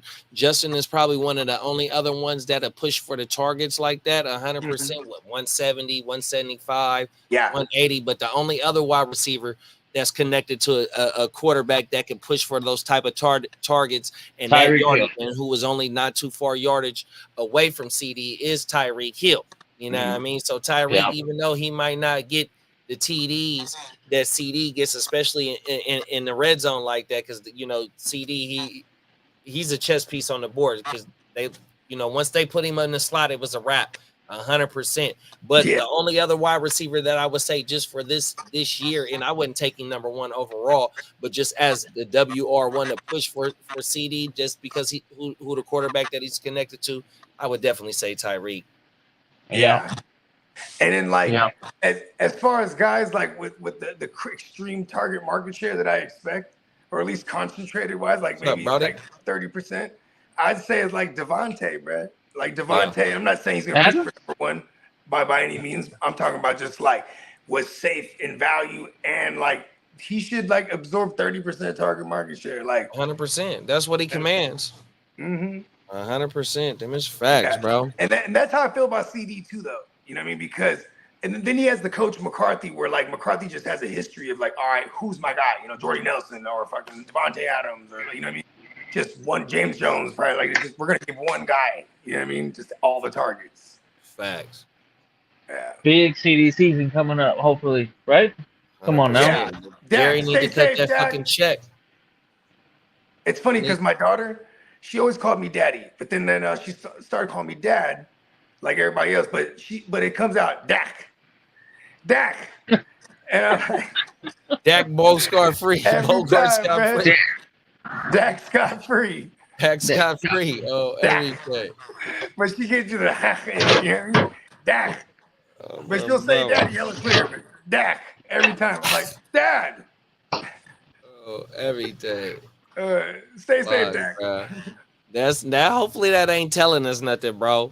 I hope that's not. That means that this is their year to get us because we played them in the regular season. We might have to see them again in the offs again. Well, here's what's good. As much as they could try to study our offense and have been going to war with us, boy. This year they do have Mike. They're going to Mike Zimmer. You know what I mean? So we should expect still like a crazy pass rush when we play guys like that. And they're going to be harder to run up the gut. You know, if you ask me, just because Zimmer is always hard to run on. You know what I mean? So there's that. But I don't know, man. Shanahan's he's the guy, bro. You know what I mean? Yeah, especially when it comes to them, bro. That's one thing. You'll figure them out, bro. If we could play them, we played them twice. We might have had 2 rings, but that shit don't happen. It's kind of bad for them that we get to play them twice. If that becomes the case, if we see them in the offs, you know what I mean? Right. Because we are playing them on the schedule this year. No, them is facts. We got them at home, I think, this year. I'm not saying that to be arrogant. It's just that because that's the type of coach we have. Like we get to see what you're talking about once. Like I mean, that's why like we've been sweeping for the most part, and the only one we really like we've been even sweeping McVay in the regular season. Like we just, you know what I mean? No facts, but McVay got it when it count though in the NFC Championship though. Change the subject. Oh, everything. No facts. That Rams team is gonna be freaking pretty damn good again. Like that Rams team. I get to watch them every week. Their defense. They do got good personnel. Like as far as yeah. And if they get something out of bringing in Cameron Curl too, like you know what I mean? They're nasty over there. Oh, that safety. I tried to get that safety from you. That Cameron Curl. Oh yeah. 15 league. Oh, every day. Yeah. That's a wise move. That's a veteran IDP player move. He wasn't fucking with him. It's funny because like I got him as far as that position goes. I got him, Javon Holland, and L'Jarius. And then like it's all the miscellaneous guys. You know what I mean? Freaking Matrix again. There you go. No. What's up? You see us? Hey, but I like the Tre'Davious White signing, though. If they can get 15, 16 games out of Tre'Davious White, that also helped that defense, too, bro. Yeah, because on the edges, that's probably where they're the most vulnerable and getting a true elite cornerback, then all of a sudden it's like, what do you do against that defense? The verse pick in the draft to me was crucial. They needed to solidify that defensive line now that they because I think the writing was on the wall. I think Aaron Donald was very communicative.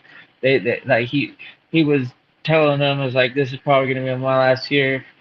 If we win or lose or whatever, 10 years is where I'm gonna cut it quits. And good for him, because I think he has everything.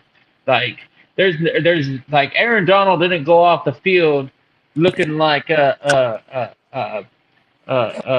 and then get helped off. Like a bum? oh, Like he didn't have it no more? a dog, like a overworked dog, He looked like he still he had like he 3 got a years whole in him. life ahead of him, and he's got all that success.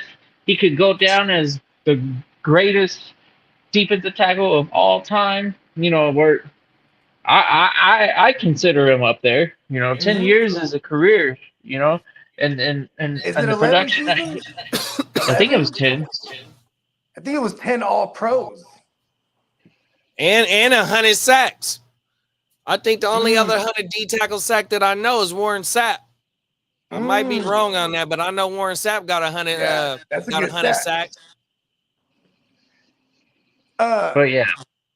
But we were talking about Tre'Davious White when you went in the Matrix. Yeah, How you feel about that? Tre'Davious White, where'd he end up now?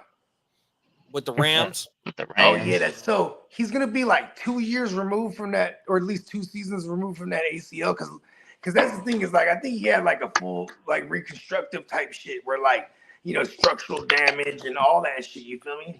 So like because last year he just had setback after setback. So if he comes back like 80, I mean him, Stephon Gilmore, Xavier Howard, Jalen Ramsey, that was that generation where they were all to be feared. You know what I mean? But like they're all elderly too at this point. That's the thing. But if he's gonna man the number twos, you know what I'm saying? Like, is he their number one corner? Like I couldn't even tell you. I think they brought back Darius that was Williams. the weakness of the Rams was their cornerback situation. Yeah. And they were always and then Cameron Curl is definitely a great addition. And then I know they drafted like a 3rd round safety. His initials are double K. I don't know why I can't remember his name now, but yeah. They're gonna I just don't know what their D coordinator is. I think they might have hired from within actually. Yeah, I think they did hire within, bro. Yeah. On everything. Because Radio Raheem Morris, he's over there in Atlanta. I'm actually excited for all my guys in Atlanta, bro. The Troy Andersons and the Nate Landmans. Did you see Spencer's so I didn't get a chance to tap in with the mock draft Monday, but I seen his reel today, and his reel had the homie that was co-hosting with him took Bijan at the 1.01, bro. I'm like, oh, okay. I wouldn't recommend that. He's probably trying to make a statement. He was swinging. We're talking about redraft?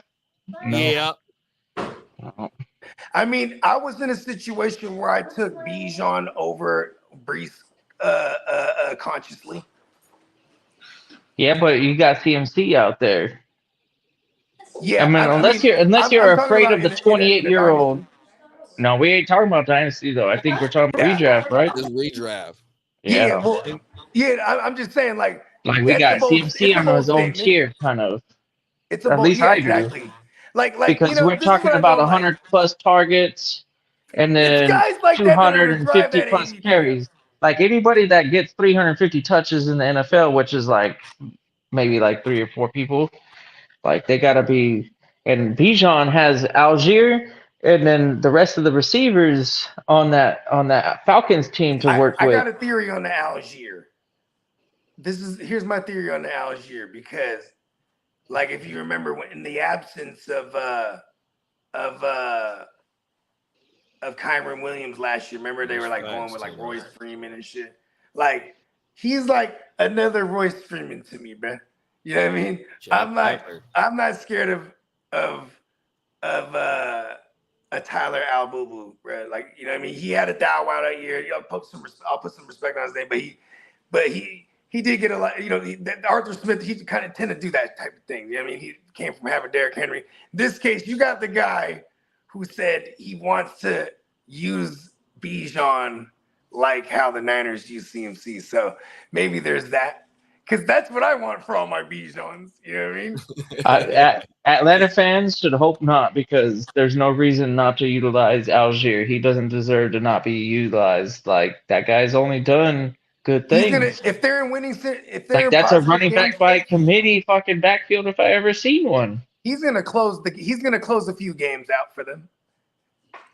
Yeah, my thing with the Bijan that early is that you don't have to pay that price. Ain't nobody gonna do that, bro. Yeah, You he's gonna got drive no the matter what ADP type up of like an score idiot. format it is, you don't have to do that, bro. You know what I mean? No. I understand you trying to move the market for Bijan, and I'm a big Bijan truther myself right there.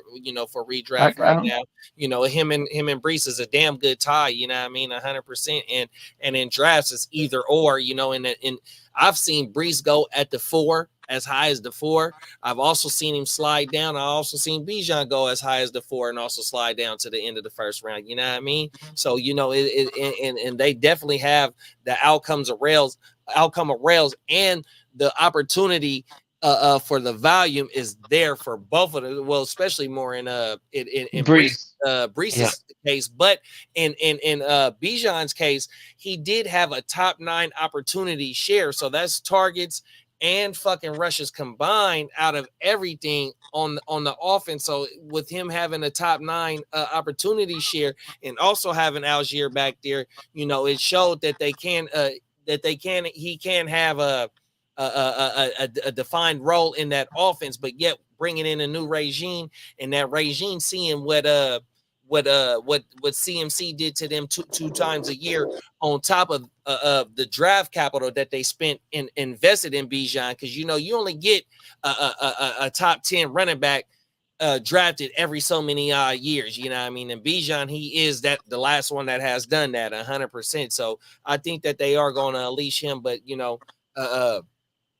for the how many question, touches did he get I guess last year? Last year would be poor to try to extrapolate because he had like some weird. There's some weird things going on there last year. Yeah, because he had that stretch where he was straight fucking trash, like hot, heaping fucking trash.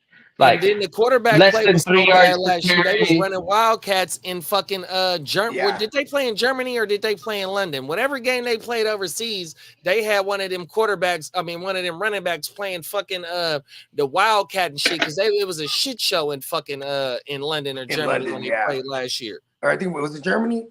I forgot. I like Bijan. Bijan is my number 3 though. So I go CMC, Brees, Bijan, and that's it. Like then you can sprinkle in the well, this is probably how I would go my top 5: Saquon and JT, and then Travis Etienne, like them 6, and then I get spicier. I'll put Derrick Henry before Etienne. No, I got Gibbs. I got Gibbs. I forgot about Gibbs. I thought he already said Gibbs. I want to put. Well, I like David Montgomery. I want to put Gibbs above Barkley, bro, and I think I'm gonna do that, bro. I think Gibbs is my 4th, bro. Are we at 6? Just based on that offensive line, bro. I mean, even though I'm not gonna get too bold, but I'm not getting too bold. But so the thing with the Detroit, finishing or how we're drafting him off the board. I think that's how we draft them, right? Okay, I definitely. That's how we draft. Yeah. So because Derrick Henry's the value this year. I thought you were talking about ceiling of finishes and shit. You could say the same thing about David Montgomery potentially if you translate last season to this season. Yeah, no facts. So I'm a Montgomery truther. That's where I fall a little bit behind the idea that Jameer takes that huge leap, is because I don't see them phasing out David Montgomery that hard. I think he'll close out a few games. So my only argument with David Montgomery is that in Chicago, with him having that top 3 finish, he put up 55, 60 receptions in that year that he finished top 3, right? So last year in that offense, he only had like 20 receptions and on like 30 targets. So in the PPR game, he definitely got phased out, but he did have double digit touchdowns and a thou wow on the ground, and he missed a few games because when he missed them few games, that's when Jameer started taking off. But with Jameer's breakaway run rate, his name is pronounced Jameer. Come on now, talk about it, big bro. 100%, man. His name is Jameer. I couldn't even figure out who you're talking about. I was like, oh, you mean Jameer? Oh my Tino. There was facts. That's my only Tino. Brees Hall. Come on now. Tell me who's gonna take reps away from Brees Hall as long as he's 100%. I mean like that. Nobody on that team. Brees Hall is the guy that I would say like it could dethrone pause. Still kind of wrong. Roll it up. CMC. Because, man, I hate to say it, but there is a realm where, like, every time we're in the driver's seat and it's the fourth quarter and we got this in the bag, CMC's getting the bubble wrap. You know what I mean? And maybe even if some of these guys can emerge, perhaps, like even my man Jordan Mason, man, when you picked him up the other day, I was hot. Man, like, hey, I went and got him in like 4 leagues yesterday, you feel me? bro. Like, come there on. you go. Hey, Do it. You know what I mean? Because, and you know, I love. If he ain't have him, I call him Baby Marshawn Lynch. go man. get him. Oh my mama.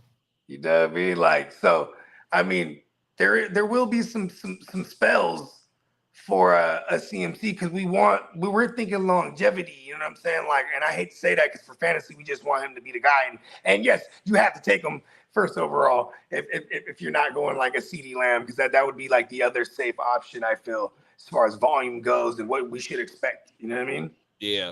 Song had a damn good point right here too, though. He said that he could see Bijan getting 300 plus touches this year, and then coming back with Tino. He said that in most leagues, CMC finished with between 60 and 120 points ahead of Mostert. Don't be fooled by the fancy picks. Keep it the meat and the potatoes, 100%. Yeah, Mostert is definitely somebody that is capable of putting up some incredible value. Devin A-Chain, I love that skill set, and his size concerns me, but I know he looked pretty damn good in a lot of the off-season workouts. He looked like he was building up some strength and muscle, and mass matters. Like there's some fucking physics equations that involve mass. So when you get a guy like Devin A-Chain putting Professor on mass, Kidda in the house. it's only going to translate into better numbers. Trust me. I do like A-Chain. I do think that Mostert is still a quality back and one to chase in the late rounds, especially for those teams who do the zero RB. Go ahead and get yourself some Connors, some Mosterts, and Brian Robinson. Facts. Yeah, Javonte Williams. Facts. Those are the guys that you need to be chasing because I receivers are think so Joe Mixon's damn gonna fall valued. to that crop too because he's just we're not gonna see him at all. You know And what I mean? he's a true workhorse when you talk Yeah. about He's like gonna where fall to that space now. he's gonna be in that He's dealing with that cap or You whatever. can slot Joe Mixon in for 220 attempts and maybe 40 motherfucking receptions. That's 200. That's on the low end too, bro. That is so damn fucking valuable. I mean, you know what's crazy? Is I don't even care if he gets 3 yards per carry. That's money in the bank. I remember when we used to do bold predictions. I remember I said bold prediction, David Montgomery. This is like 2021. But I was like, bold prediction, David Montgomery is the discount Jonathan Taylor. You can get the same workload. And it's like, because he was coming off of 300 touches. So even going back to what Song was talking about, Bijan, and it might be easy for him to get 300. Because if we expect him to get like a Ming Shift CMC type of look, I mean, we're probably talking about like 60 to 70 targets at minimum, right? Plus like, 220 plus, maybe 250 plus attempts on the ground, the way I view it. You know what I mean? All right, so Algier's going to close out a few games. Our man Tino, he says Jets are going to throw. Niners are built to run. They got Trent and Kittle. So let me counter that with Brees's because I'm fighting for Brees right now, and Brees was the league leader in receptions last season. So if the Jets are going to throw, it doesn't mean that the value of Brees is going to go down. That just means that it could actually get better. And we already know that Aaron Jones was always the second most targeted after Devontae Adams. You know what I mean? Yeah, I'm telling you right now, if Brees is on the field all season long, his snap share is gonna be at the upper echelon, and his production last year, and the production in terms of receiving ain't gonna diminish. It's only gonna get better, and this touchdown is gonna get better. And if there's one running back that can overthrow CMC, it's Brees. That's the only running back out there right now that can overthrow the CMC in terms of fantasy production, and that like wearing this shirt, that makes me happy. I would love to support the Jets in the playoffs. Hopefully they get there. Yeah, Let's no, he go. right though. Tino right though. I agree with that. You know what I mean? And that's why we really don't see too many running backs like that where they do get 300 touches in a season. You know what I mean? When you floating over 300 touches, that got to be damn near either like how Brees did it last year. What was it? 220 and 70 receptions. 75 receptions, 225. So he hit 300 or right. He was floating at 300. C-Mac did it with 250 and I think 75 because he was at 330 down there 340. You know what I mean? So that is a lot of production, and to continue to do it on consistent basis, especially for a C-Mac to be at his 27th year of age and Brees 28. to only be I mean, 23, if we and lose he did 50 it coming touches, off of the ACL. So Yeah. Brees hit the ground running. That's the only thing about Brees. He's a different monster because that motherfucker, he tore his shit early in the season too in 2022. it was like, wasn't it? no, it Multiple was like shit week 6 too. or 7 or something like that. Was Man. it? He tore the whole motherfucker apart. It wasn't I just think a he little tore it bit on a of big it. Was run all too, of right? it. Wasn't it like a It was big like nasty his run? whole knee. It was like the LCO, MCO, ACO, fucking all that bullshit. Tore that It was, motherfucker off to me. it's like Mm. gone. And they were like, we don't know about this fool. And he comes back and he's doing the Nick Chubb shit, like where he's like, nah, fuck y'all. It's my time. And they go, oh, okay, well, we can't argue against his fucking production. He's out here fucking squatting Yeah, because 600 remember week pounds, 2? Remember week bench 2 against the pressing. Cowboys last year? He had that 70-yard house call, but that was Yeah, like he he only did. had like 10 touches that game. Yeah. You know what I'm saying? He was ass every touch except for that And they one almost play. beat the Cowboys that game too. Yeah. I mean, the Yeah, Cowboys his recent interviews have been really promising. I really like Brees Hall as a human being, an individual, like an actual baller.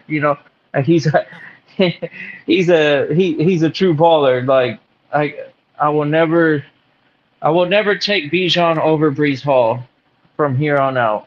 There was a time where I would, but I think I got Brees. He's got the You know, edge over Bijan for it's me. funny because in the Gen Wealth, I remember Steamboat. He was like, "You disappointed me when you took Bijan and not Brees." And then I said, "Damn, if he takes Brees too, then okay." And then I passed on Brees, and he's like, "Thank you." And he takes Brees. You know what I mean? But he was You handed him his birthday gift early. Huh? You handed him his birthday gift Yeah, early. real shit. I was like, but see, you know what's funny is I swear to God, that morning is when they came out and they were like, "Yeah, Bobby, what's his name? Robinson." He was like, "Yeah." He was like, "I want to use CM. I want to use him like CMC." God damn it! Like, yeah, you in the fucking lead, Oh, my mama. Jumped right on the hype Tino train, knows he's in that league 100%. too. No, fact, but Tino got a damn good question. What's a better shot? A 2K wide receiver, 2 yards, 2K receiving yards, or a 300 touch RB? So we Shout seen out Tino. I like this question. It's a Yep. 300 touch RB. yeah, we It's seen the definitely the running back. 300 touch RB. I think we seen 2 of them last year. Let's see, I can pull that Well, up. 2,000 total yards. I don't know if we even saw one of them. I Last think Megatron was the last one to I'm do going it. up, brother. for receiver, and then CMC did it like 2 years ago. I think 1,000 he and did it. 1,000. Yeah. And then before that was maybe probably a CMC again, and then 2,000 yards Touches right total. now. Last year touches. I think CMC was the last person he done twice. Okay, we got a CMC with 272 attempts and 67 receptions, so that's like 330. Oh, I We need got you. we got Brees with 223 attempts and 76 receptions, so that's at 300 even. ETN had 300, 267 attempts and 64 receptions. So we had 3 running backs with 300 touches last year. Yeah. See? Yeah, I like ETN. I put him Derrick up there Henry with did it too. Oh, Derrick Henry did it too. What- Derrick how Henry long had was Rashad 280 White? attempts and What was 36 Rashad White receptions, with so he had attempts? 310. He had 316. 310. Okay. Yeah. So we had 4 of them do it last year. That's interesting. I know I'm gonna have a team where I just target guys based on that. Derrick Henry is a value. Value.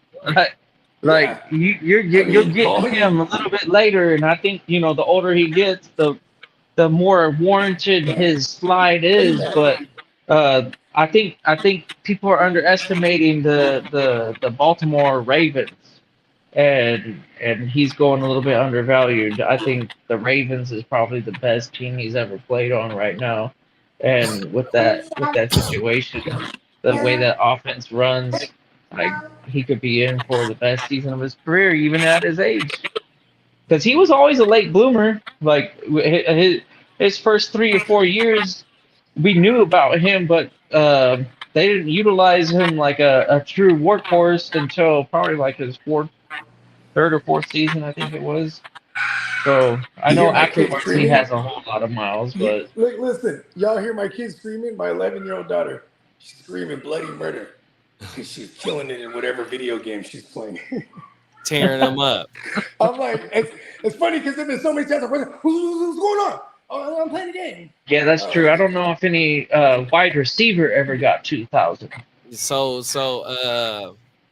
I think Tyreek was on pace for it last season before he got injured. You got Calvin Johnson with 1964 that missed it by 56 40. yards, and then you Yeah. got or 46, excuse me, and then you got Cooper Kupp that missed it by 50 something yards a couple years ago. So yeah, ain't nobody that done it. But we Yeah, had Tyreek was on pace to crush it, but he got hurt. He got hurt. I know. Yeah. You know what's crazy too is man, shout out to the tribe, man. If he the wise man, you know what I'm saying? You know what I'm saying? We all had a tribe bet on that thing. Like where hell of us put in on, you know what I mean? Because I forget what it was paying, but it was good. It was decent. Like fucking we all do a little bit of change on it. It would have paid us out a couple racks each, you know what I mean? oh my God. But man, he was pacing, bro. Yeah, he was. Pacing. Yeah, King Henry wasn't too far off. King Henry was like about 20 combined touches away from CMC. He had like 316. CMC was like at 330, floating over 330. And those touches aren't going away. They're going to be more productive touches too. Like, just to be honest, like he's going to get way more touchdown opportunities. The amount of goal line looks that Gus Edwards had last season was extraordinary. That's why he was among the league leaders in touchdowns. And when you give Derrick Henry the opportunity to get those same looks, I mean, and on top of what all else he can do, like Derrick Henry is a pretty damn good value. I know we like to phase out the 28 and under or the 28 and over running backs, but guys like CMC and Derrick Henry might be those like rare exceptions where the age don't matter. Like, I mean, facts. And like you said though about with Derrick Henry, he got to be one of the superest value running backs there is right now. Because I've been seeing him in single quarterback leagues going at the 2.5, 2.5. Like, damn, really? You getting him and somebody else, bro? That's a great way to start your motherfucking team. Running back, yeah. Yeah, because you better be taking a wide receiver before you take Derrick Henry, though. In my 100%. opinion, You get I agree with you. If you take Derrick Henry, he better be your RB1. Like if you take a CMC and then dabble into the goddamn Derrick Henry first and have to wait for a Waddle or a Devontae Smith or a Michael Pittman as your WR1, you're probably not doing yourself any justice. But I do like the idea of taking a wide receiver running back round number 2 and building off of them and seeing what you get at the end of the. I mean, that's not a bad idea. It's considering it's not a bad crop of receivers. Or I mean, obviously you're gonna miss out on that first tier. You know what I mean? But I mean, shit, you can start. No, I'm saying don't. Yeah, there you go. Yeah, no, that's a crazy ass fucking team right there. If you're getting Henry right out the gate, you're like, fuck. Tyreek and Derrick Henry out the gate. There it is, there, bro. If you're in like the mid first round, or late first round, mid first round. That's super positive. Yeah, I guess it'd be mid first round for Tyreek. Right? I've been seeing that. If you're drafting around the ones between the 1.4 and the 1.7, you're still getting your choice of Jamar Chase, Justin Jefferson, and maybe Tyreek. You know what I mean? So if you're drafting in the middle of the round, of the first round, and then you double back in the middle of the second round, and Derrick Henry is right there to pair with a Jettis or a Chase or a Tyreek, bro, you're fucking winning right there with your first 2 picks. Bang. Guaranteed. Well, y'all, I'm a tap out or tap in with y'all. Yeah. I should say, because Let's this call one it a wrap, I bro. gotta give her a shower before she goes to sleep on me. You know what I mean? Oh, my mama, I appreciate y'all for pulling up, bro. Oh, my mama, I'll see y'all in the morning, bro. For sure, I'll see y'all in the morning, bro. Playmaker, wake your game up Friday, man. Y'all make sure y'all tune in 8 in the morning, man. Yeah, man. Everybody, all right, check y'all. us out. Peace. 8 a.m. 8 a.m. We gone, y'all. Yep. Peace. Peace. Oh, excuse me. Yeah.